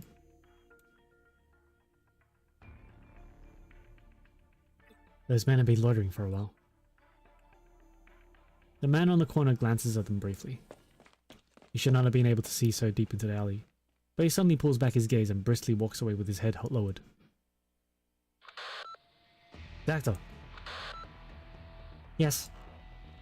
Tell Elado. Tell the Corps to evacuate the warehouse district immediately. Yes, Siege. They want to know why. We are being watched. No time to explain. Dagda, Indra, Morgan, proceed with the plan.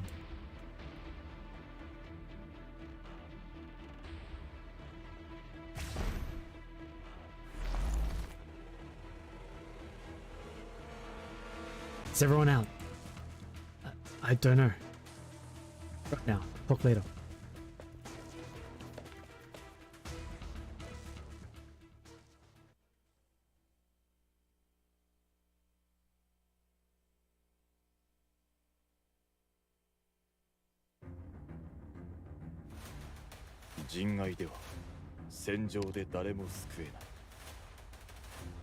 Alright.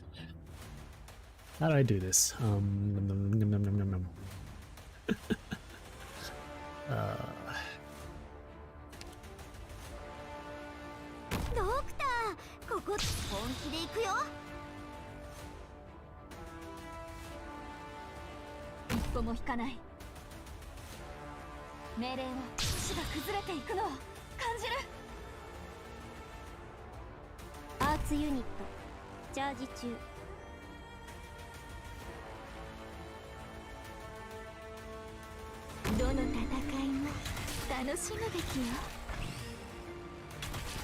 Oh, I can't play Uji Scotty. Of course. What are these guys? Oh, they're fucking casters, aren't they? Shit. That's not good.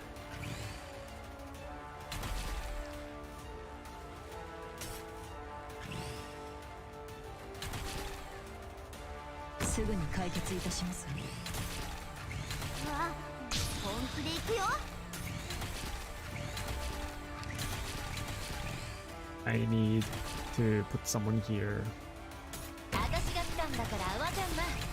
That's not good.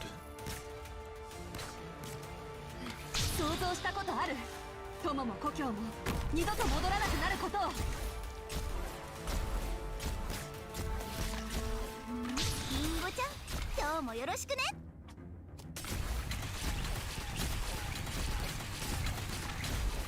あなたに従うわ。あなたに従うわ。 Man. That Gladiator module.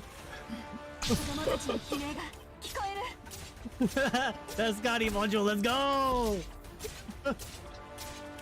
あなたに従うわ。みんなこっち来て。進め。待機中生命の救済終了の慈しみ。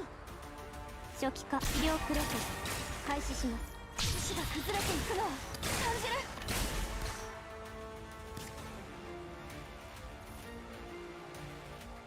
頑張ります。わあ、見ちゃうところだった。懐かしい。いいね。ご指示を。ああ。我慢にも限度があるわ。 That's strong. 我慢にも限度があるわ。 You know that's strong. 私に。準備はいやミスして。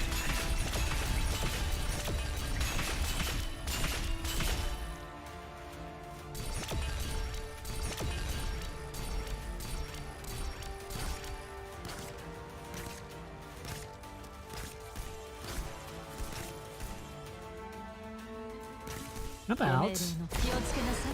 Yeah, you stop. この海流は脆弱な命を飲み How 込みま about す。 you stop?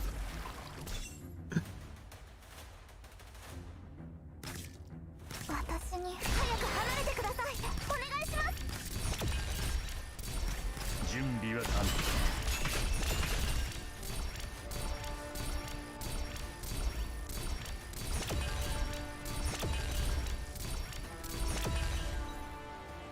我慢にもおはよう。 Mission accomplished.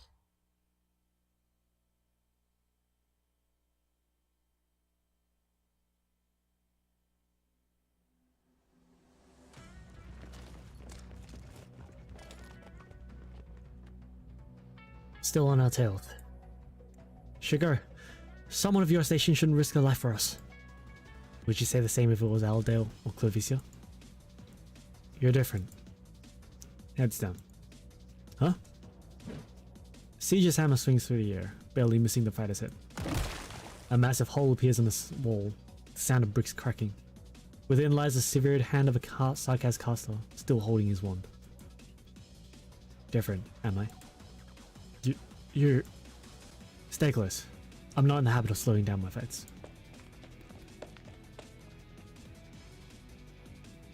They haven't shaken them yet. These Sarkaz are persistent. Their uniform is the same, but the Sarkaz of Sudan are like children compared to these. They're different. What should we do? Keep making circles in the streets?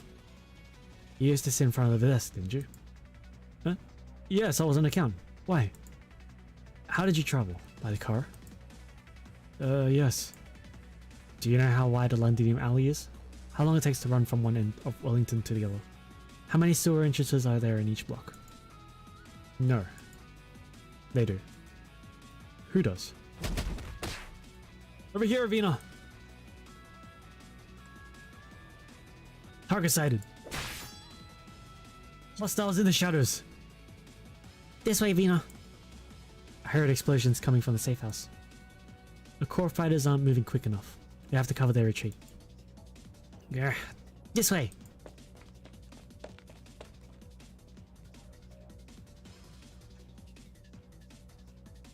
Siege!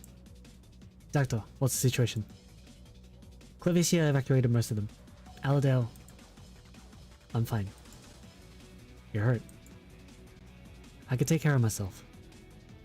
You should not have returned, Your Highness. They're inside! Kill them all! Forgive my bluntness, Siege. I don't think you should.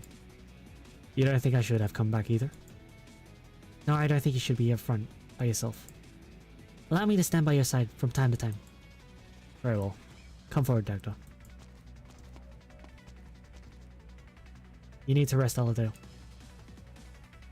The daughter of the Duke of Cumberland can't lose to the daughter of the Count Manchester. I know Aladale and Dagda better.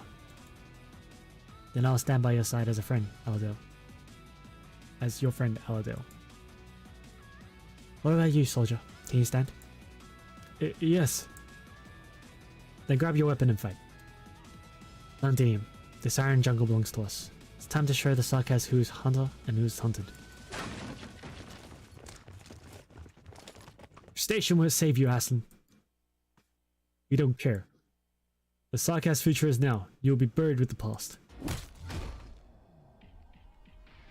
Wait. Look out! Ambush! Behind the shelves! Be sharp. Hey, over here! Over here! Feel the siege. Now then. Look out! Flashy, but pointless. Playtime's over. Drop your weapon so you can die a quick death. And you can make things easier for both of us. Sorry, I got careless. No need to apologize. Sarkaz gazes at Siege, and Siege gazes at Aladale. She raises her hand slowly, her hammer falls to the ground with a bang. She winks at Aladale, but raises the corner of her mouth. Wait, wind? But we're indoors. Siege using arts? It's... Damn it, it's arts! Incoming! Mina, catch! Now then. Gah! Hey, you're right. I'm in a good mood at least. Our house is collapsing! Pull out! Surround them outside! Your safe house doesn't seem so solid. Safe houses are meant to be impregnable fortresses. Follow me.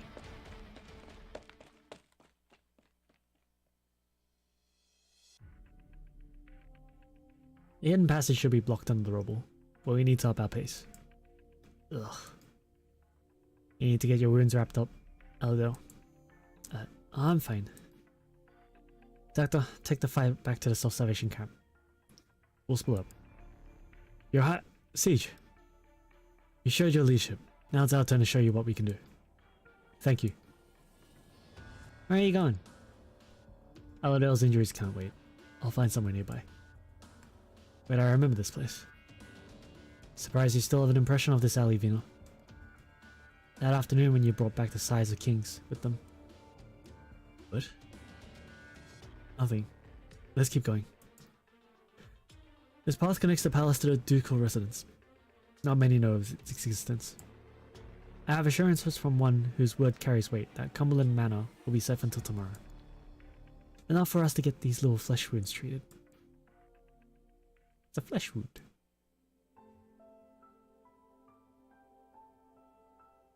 Nah. You knew I was there? I know what sounds I should hear from outside my room. Our dear Lady Vina, staring at me where it healed the wounds on my back. Would you kindly change the bandages? Right.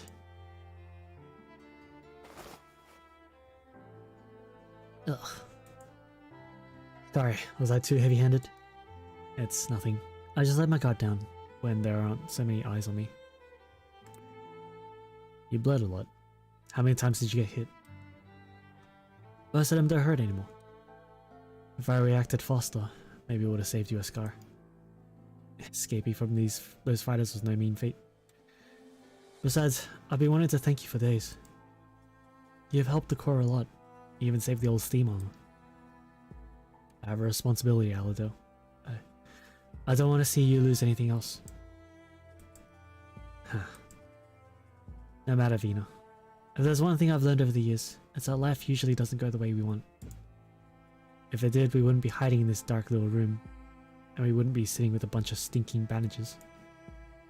We think we'd be sitting in a garden, taking tea together, discussing poetry and the weather. We could go hunting. The elkhorns are plentiful in the countryside this season. They run fast but stop and stare when you see a crowd. Do you like hunting? I don't know. I've almost forgotten how it feels myself. I'm guessing you didn't like dancing. At least not those onerous dance parties in the social season. I don't like them either. The dresses are so much stiffer than hunting attire, and so tight they rob you of your appetite for the banquet. I can imagine. And what? Thinking the hunting outfit would look better on you. You know. Yes. Perhaps we should have seen more of each other. Much more. Fate robbed us of a beautiful life against our will. Luckily, we still have the future. What's the matter? You look surprised. I'm talking about the future. You don't do that often? Back when I was running for my life, I hardly ever thought about the future. The past was in my dreams. In the future, it was a fog where I couldn't see anything. This is not a flaw, Vina. It's a virtue. Nobles like to talk about the future, but most of them are more concerned about the dinner menu. It's not because they've grown numb to life, but because they understand how precious the present is. Like the present now? Yes. Like the present now.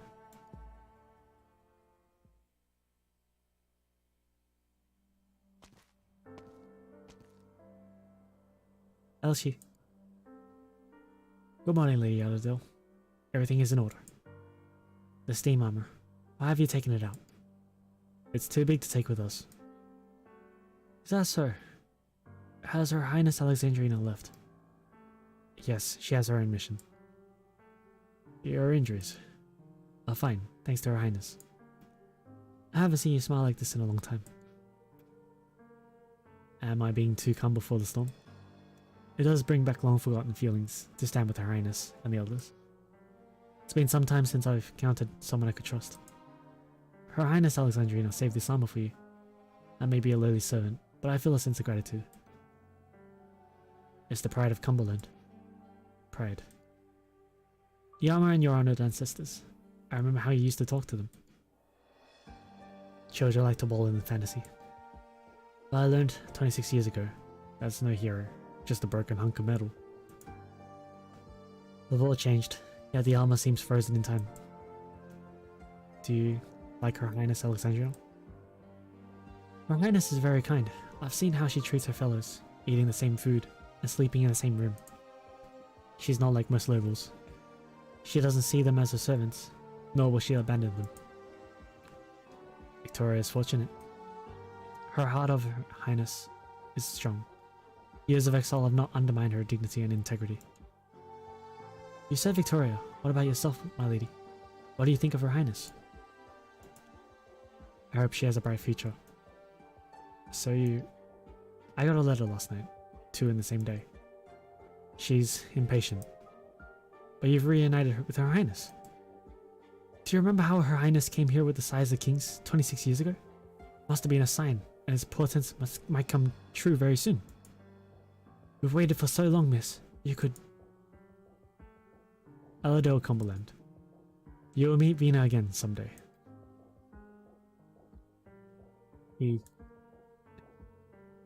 I've long since given up waiting, Elishi. How long has it been since Jim left? He returned home to County Peninsula the year after the incident. 25 years. We hadn't had a gardener for a quarter century. I used to love the bushes that grew there. They tripped me from time to time, but the tiny golden flowers that bloomed from them were so beautiful. The first batch all died the winter after Jim left. Mother sent people all around and learned that it was the noblest breed from Minos. The money it took to buy those seeds would have fed an ordinary family of Londoners for half a decade. Your garden remains beautiful, even without that particular kind of bush. I tried, Elshi. You tried. You toiled tirelessly, summer and winter, in order to keep the garden in good shape. But without those seeds, our garden would never return to its former glory. I sent her a letter the 5th year, New Year's Day, after Dad died. Her reply included the seeds of the House Cumberland could no longer afford. Elsie, we've always been living like this. If the Duke was here, she always had tricks up her sleeve. No, my lady, I mean your father. Father. I can hardly recall his voice now. Perhaps it's only in this garden that I remember how he held my hand, taught me how to swing a sword, knocked me down, then picked me back up and sat me on his shoulder. I wanted to preserve them many years ago, Elsie. I tried everything I could. The garden, the armor, and the shadow of my father. But there is nothing worth less than want. I remember how I wanted to become a steam knight when I was little. Elsie, sometimes, just sometimes, I think, growing up is such a cruel thing, isn't it? With the exception of a lucky few, we all become tired and unremarkable adults. Always treading carefully, not daring to speak our minds, grasping at straws when the waves are rough, and never letting go of the ones we find. What did you want to be when you were little, Elsie? Not the servant of a fallen house, surely? No, it's an honor to be by your side. I want the truth. Well, I suppose I listened to a lot of bards' tales when I was little. Ah, Elsie the bard. Please don't tease me. Growing up means toppling, crushing, turning to dust the possibilities that we thought were within our reach when we were little. And here we are. Can I preserve House Cumberland's glory? If it passed beyond my reach a long time ago. I, Aladale, am who I am now.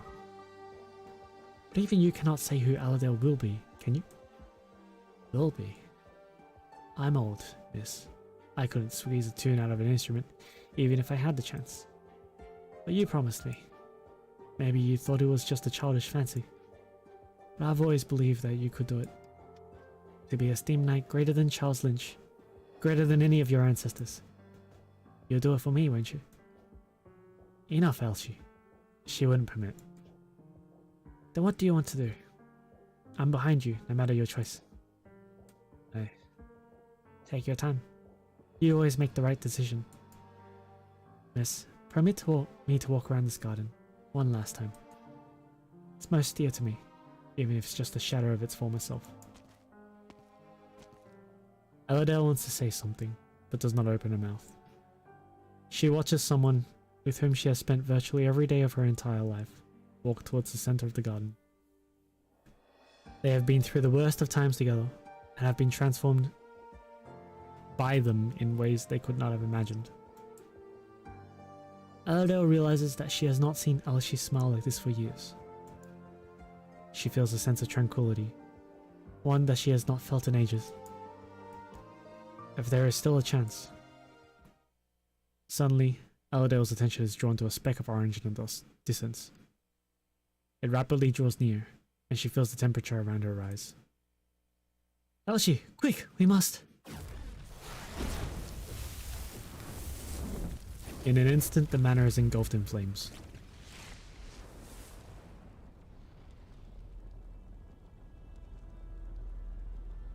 Your Highness. Quiet. You're disturbing my enjoyment of the view. Storied history turns to cinder. The proud manners of the nobles reduced to charred ruins.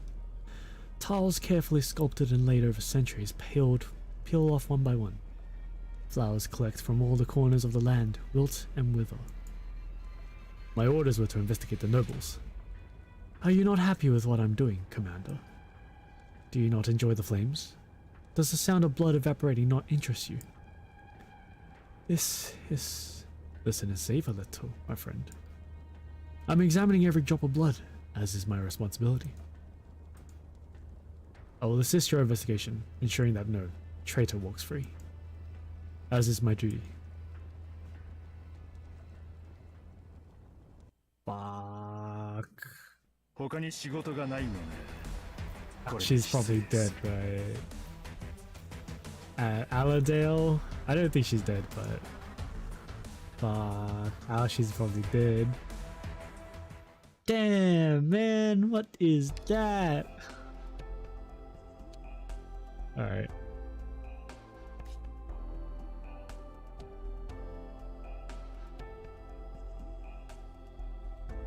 Right there. Ah.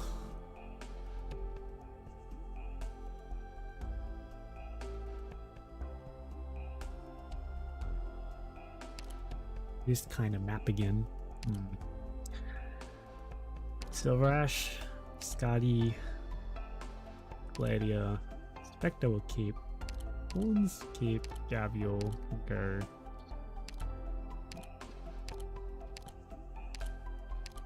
Let's go with Mostima, Passenger, and G Scotty. 真に優れた戦争兵器がどのようなものなのか There was one more. 私がご覧に入れましょ Who else did I bring? There was one, Horn. That's it. Horn. Yep. ビクトリアの軍人ならば、自らの規律に誇りを持ちなさい。 Huh?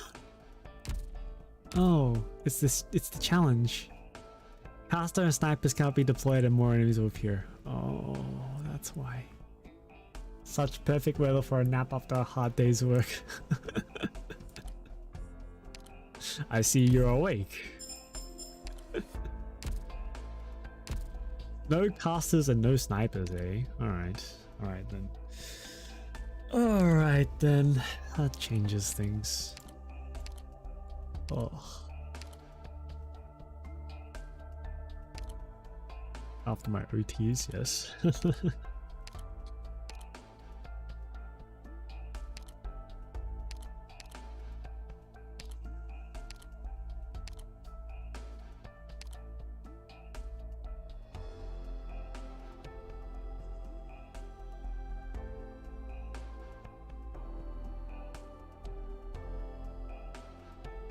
Wow.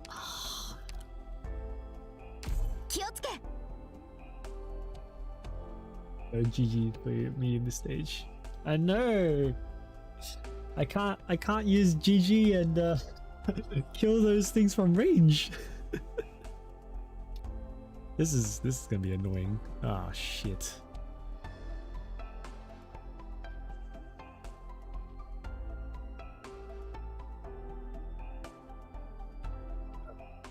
I'm just have to deal with it.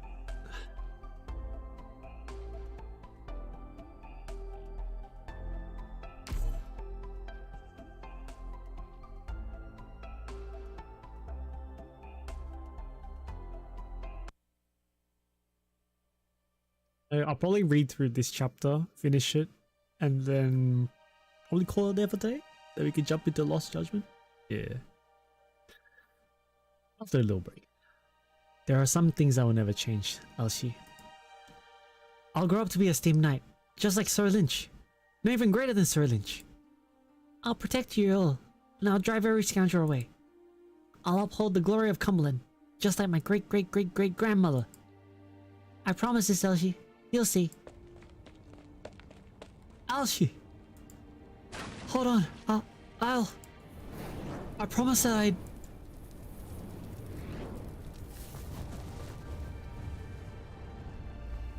Go, Aladale. The vampire is coming. He cannot find you. Elsie is here. I have to... You have to follow her orders. She will not allow you to deviate. You can't. We can. The Duke has ordered us to help you complete your mission, but we are not your servants. Do not forget her instructions. Do not forget your place. There is only one thing that you must do. Fulfill your duty. For an instant, Aladale forgets where she is, and who is with her. She wants to run towards a fire that is burning away at what little remains of her life. Just like that night 26 years ago, when she wanted to run towards another's fire to stop Parliament's men from taking her father. That is your sole responsibility. Aladale's eyes open wide. The tears in them evaporate before the fire. But she sees a great silhouette is rising in the burning garden. Is it the damaged suit of steam armor? The steam armor upon which she placed so many hopes, dreams and hopes. Return to the person of interest, now. Through so many trials and tribulations, Aladale has prayed that her great ancestor would descend into the steam armor and help her overcome all challenges. Now she sees the ancient armor breathing the flames of hell. She sees the shadow and the fire roar towards her. It is not her hope. She has strayed far from it. Even if her ancestor truly returned, Aladale knows it could only be her worst nightmare.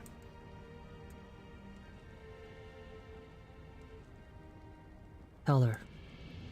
I will obey her will, as always.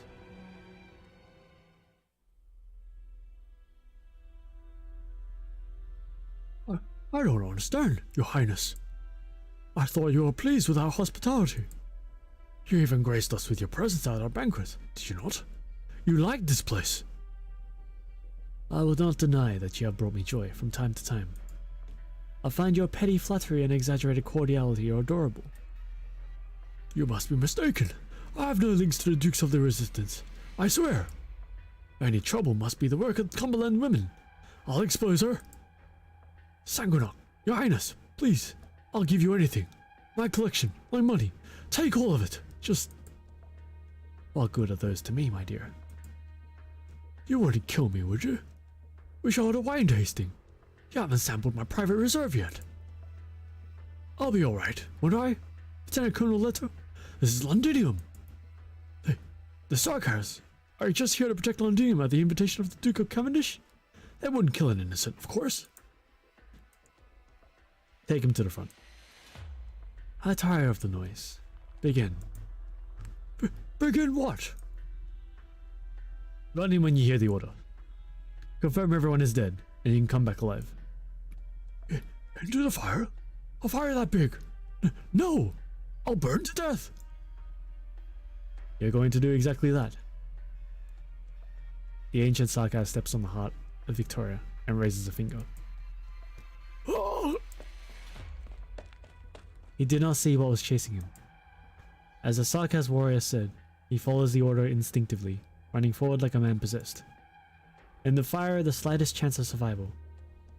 On his tail, the scent of certain death. But he only takes a few steps before stumbling in confusion. Blood spurts from his body. It no longer belongs to him.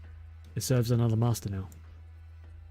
At its new master's command, it charges forth towards the collapsing manor, towards the raging flames, chewing through the ruins, swallowing the rubble, covering the cinders. Nothing can stop the march of blood, not even fire. He was right, Leto. I haven't sampled his private reserve. We should, shouldn't we? What an asshole. Dude.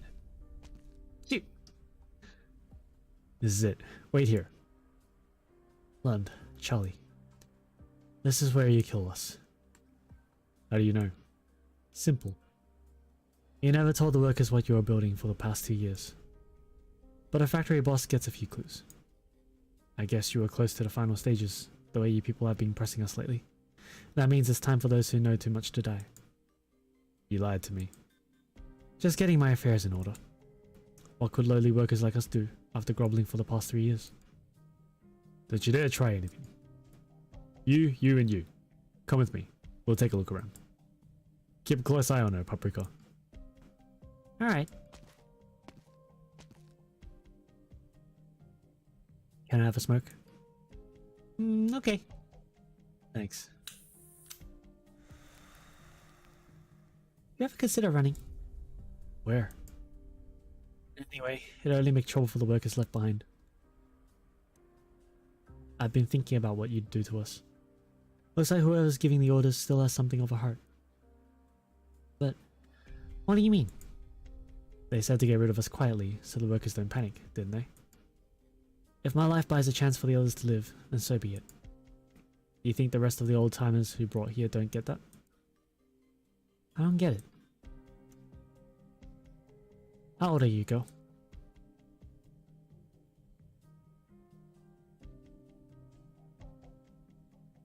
Doctor, do you know the story of the Steam Knights?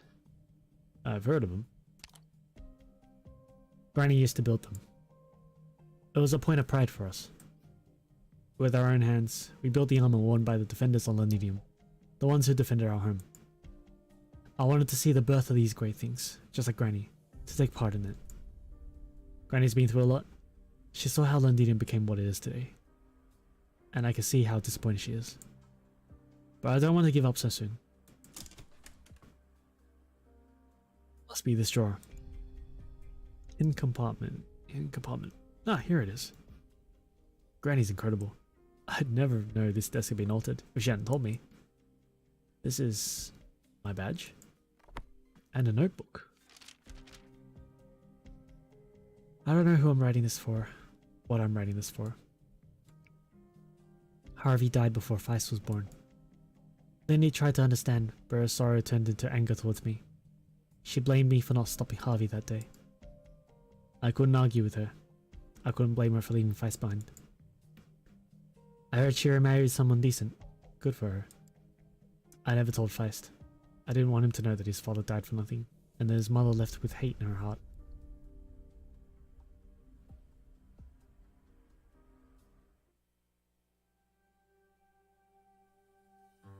So you grew up in Colombia? Yes, my grandmother raised me. Mom and Dad were both mercenaries, but they're dead. Why did you become a mercenary then? To feed myself and Grandma. Sarkaz aren't welcome most places, so I had to be a merc. What a good girl. So you agree with the regent? You mean with occupying the city? I don't know. We do what we're paid to do. I didn't know we were going to occupy such a big city. In Colombia, we were helping merchants smuggle goods that they didn't want to help people to know about, or hunting wild beasts. But I can tell you that was the first time I saw Grim so excited. He said the Sarkaz would get to live a decent life if we were successful. Grim? Smoker? Yes. Where is he now? I haven't seen him around in a while. He's dead. Aren't you sad about that? He always said that death and parting are a normal part of mercenary life. Death and parting. All these years of chaos, and the Victorians haven't learned the slightest things about the Sarkaz. Kachko.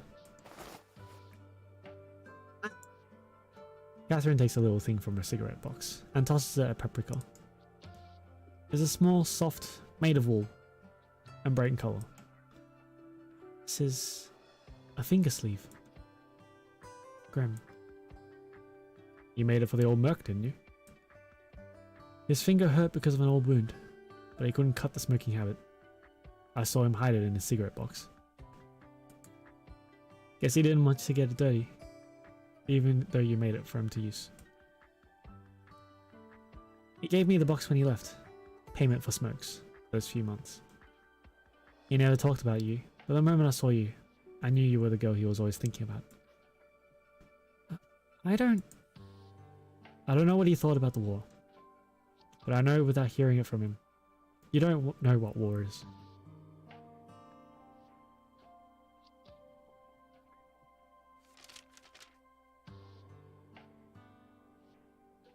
The feeling Feist would leave. He's too much like Harvey. He thinks he can solve every problem with his wits. Seeing him reminds me of Harvey. I can't tell if I'm disappointed because the protest failed, or because Harvey didn't understand what the nobles were made of. Maybe a little bit of both. I let Feist go. I knew I couldn't stop him.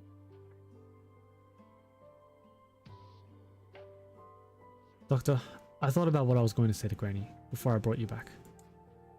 I thought I was prepared. We've seen so much in our time. But I think I owe her an apology.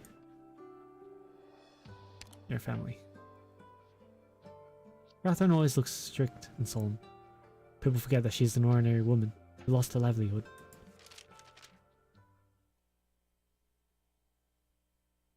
Sarkaz don't let workers into certain areas of the factories. They're definitely preparing some sort of weapon. They shouldn't have the resources to hold out this long, not with the Dukes breathing down their necks.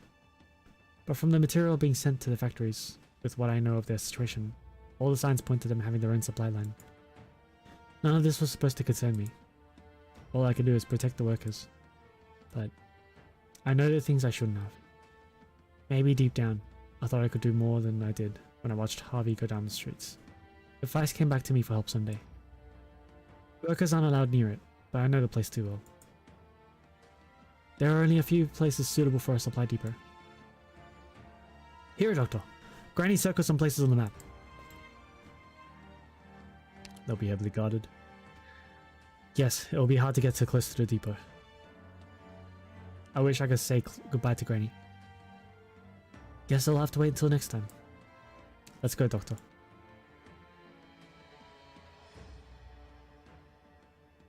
All of us don't actually know what we're fighting for. It's just, we don't have a place to go. We're not welcome anywhere. The King of Sark has promised us a home, a country, a future. I've spent time with you people. I can tell that some of you haven't actually fought before. What about you?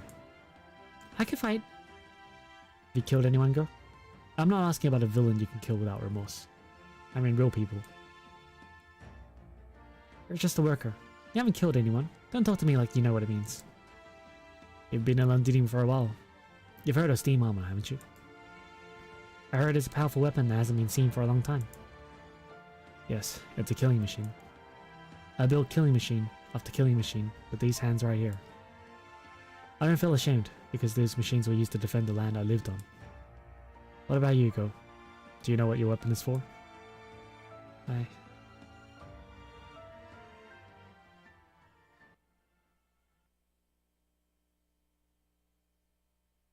Cliffhanger like that? Okay.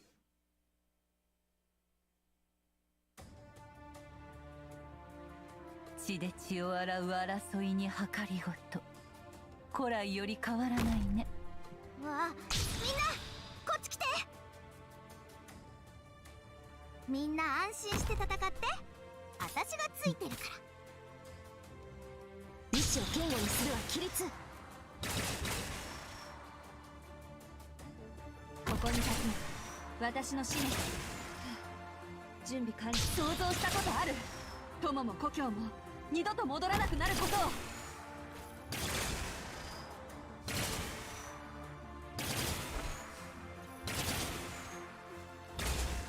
ご指示を。うわ、寝ちゃうところだった。うわ、みんなこっち来て。了解。命令を。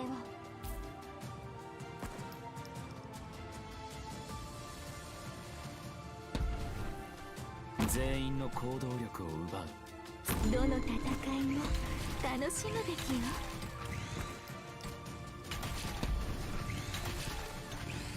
待つことも。この戦い、障害を全てなぎ払うのが。さあ、もっともっとよ。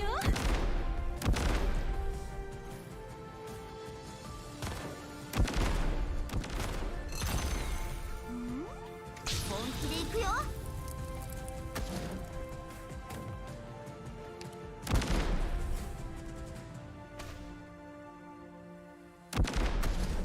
この時の秋だ。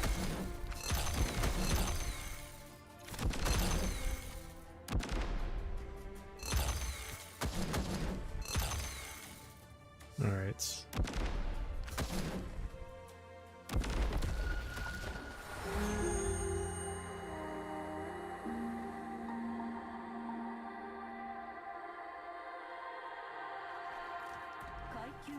万物を一元に収むるは奢々楽々の境地にこそあれ。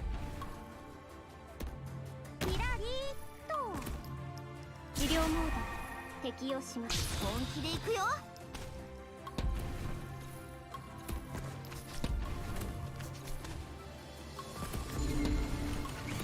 オッケー、私の得意技を見せてあげる。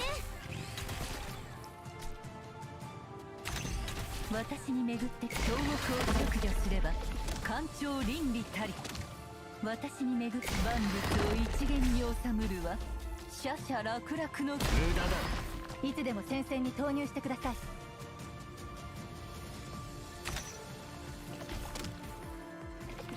What the fuck? You healing the fucking tree? Fuck you, piece of shit.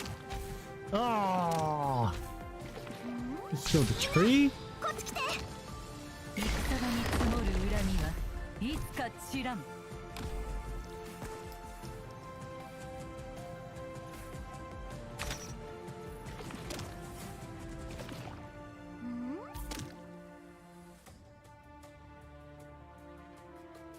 ビクトリリアのバグパイプ波状棒とともに騎士を堅固にするは規律。階級の設備砂に沈みて相思いまだむ戦場に積もる恨みはいつか散らぬ。ご指示を。このピンチを乗り越えよう。障害を全てなぎ払うのが嵐の務め。私に巡って設備砂に沈みて相思いまだむクイズ。 This tree is gonna be fucking tanky as shit, man. Can't fucking kill the tree.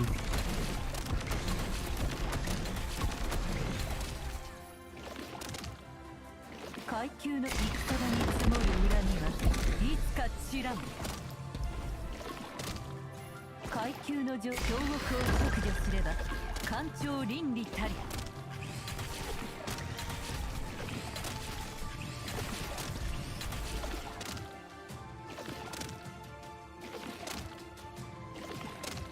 私に巡ってきた万物を一元に。体が重く感じてきた。我慢。おはよう。この戦いでさあ私を超えてみなさい。命令を無駄だ。階級の万物を一元に収むるは奢々楽々の境地にこそあれ。 Actually, isn't that tanky? I mean, it's tanky, but it's not that bad. Okay. I thought it was gonna be like super ridiculous. George, everyone willing to go is here. What about Tommy? No sign of him. That's fine. Volunteers only. George, you found what Catherine left for you first? Was it what you were looking for? Yes. I'm glad. Now get going before you can't. Wait, what's going on? Do you know why those sarcas took Catherine? She knew too much. They're executing workers like her. Something didn't feel right, so I had Day climb to the top of the factory to check. What? Catherine kept it from us. She thought we didn't know anything. But we aren't stupid. We guess what's going on. What are you gonna do? Nothing in particular. We've put up with the sarcasm for a long time. More or less gotten used to it. Some folk think the sarcasm will let us go, so long as we put up with them a little longer. Now they want to do away with Catherine. You'll die. Better than standing around watching them kill Catherine. No one standing here has anything left to lose. Aye. Stop. You're with Self-Salvation Corps. We heard about you. Lots of us are happy for you. You've got more important things to do. Don't let Catherine's sacrifice be in vain. No. Doctor, I may have gotten some information from Granny. But as the leader of this factory, Granny knows more about the sarcasm production lines than anyone else. She has significant strategic value, doesn't she? Without a doubt. I request help from Rhodes Island. Yeah, Ascalon? Here. I'm sure you've identified hostiles in this sector. They have tightened defenses, leaving gaps in the outside.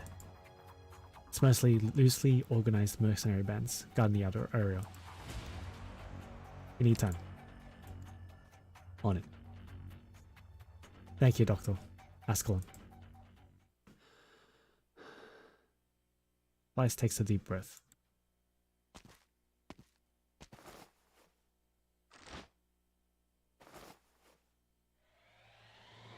He sticks his badge to his chest and goes in amongst the workers. Don't make any rash decisions, Feist. I'm not here as a member of Self-Salvation Corps. I'm here as a grandson of Catherine, as someone who grew up in this factory. I belong here. Just like you, I don't want Catherine to die. I'm not gonna let her die. I won't let you die either. The doctor's people will cut off Sarkaz communications.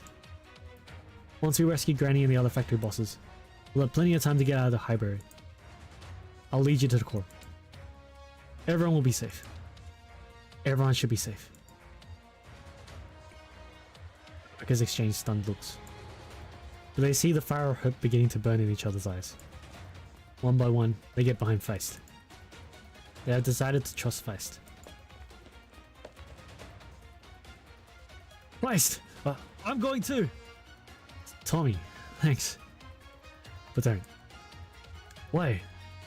You hesitated because your dad's not well, right? But... And there's something I need you to do.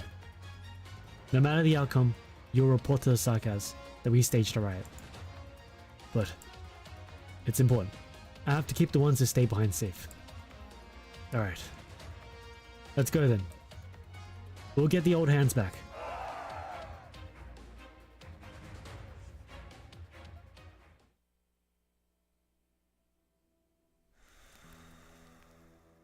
Catherine smokes her cigarette quietly.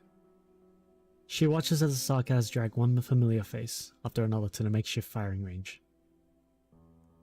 She sees those familiar faces anger, disgust, resignation. Then in the end, peace. She knows her turn will come soon. She feels a sense of calm that she has never felt before. Vice was right.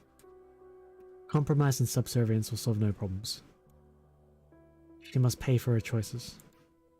But she got to see her grandson one last time and left him a little gift before she had to pay. That's enough. You're up, Grandma. Take her. I can walk on my own. Oh, Paprika. Grim never had you kill anybody, did he? Never. Here's your chance. Learn to kill. Is this how the Sarkaz treat a kid? I heard what you said to her. You're right. She doesn't know what war is. I didn't want to know what war is. What was, if I could help it. No Sarkaz does. But you left us no choice. None of you did. So it's time for her to learn. I like that look in your eyes, Grandma. It's the same look I've seen in buddies who died with their eyes wide open.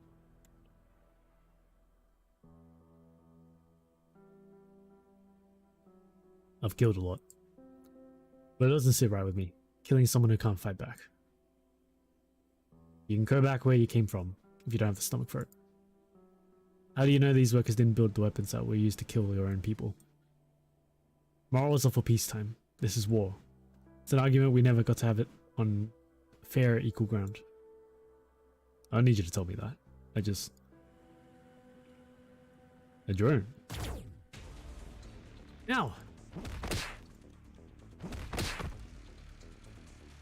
This is the place. I scanned the area with the drone. Move!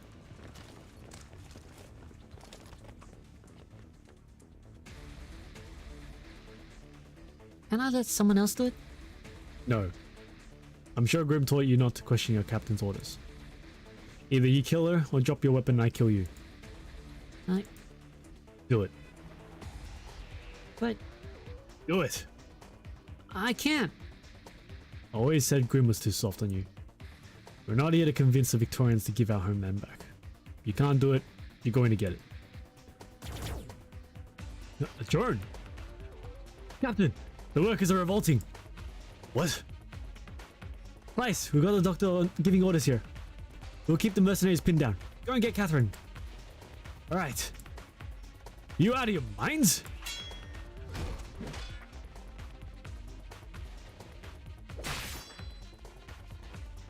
No, we're not. Do you know how valuable an experienced worker is? They're in high demand, you know. Fleiss, you... You could have lived longer if you pretended not to know anything. Too bad Granny always said I never know when to shut up. You think you can beat me? No, but maybe she can. What?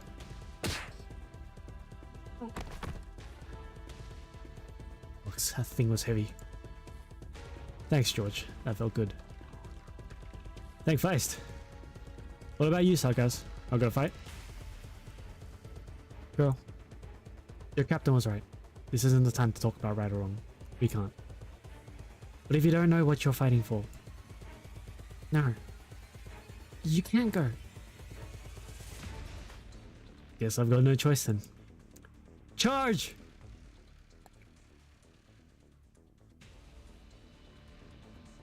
What's going on? Where's everybody? Gonna have to report this if I don't get a response.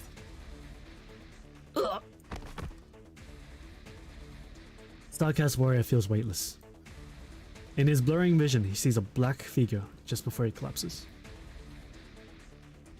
It was another sarcasm. White sarcasm. Last one. Ascalon is talking to herself, but she puts away the weapon with complete confidence that she is right.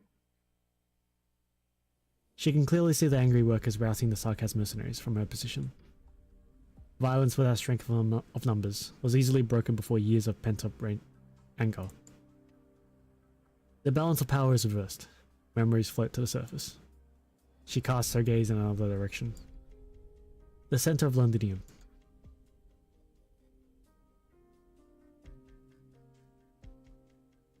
We've tied up all the mercs. How many injuries? Not many. The mercenaries with this kid were in a panic and slow to react. They didn't even make up their mind to fight. We just... You tried to resist, but you were ambushed by cunning Londiniers. We don't have much time. Their way, only a few old-timers had to die. Now the sarcasm will level your heads. Is it your clever idea, Feist? Put all those years of patience to waste? No. If we watched you sacrifice yourselves to save our skins today, there'd be another group of victims tomorrow. Until everyone who only cares about themselves. And that's not your choice to make for all of us. You're right. That's not yours either. This time though, everyone came to rescue you of their own accord. The Sarkas have occupied the city for years. Life is hard, but there are some red lines we can't let them cross. If we didn't come here today, Sarkas will eventually boil us all. George, you too. It's not all of you here. That means there are some who didn't want to see me come back alive. Reality is crueler than you think, Feist. Right and wrong isn't so simple. What's done is done. Catherine looks at Feist. Seems like she wants to say something. She does not, however. Let's go.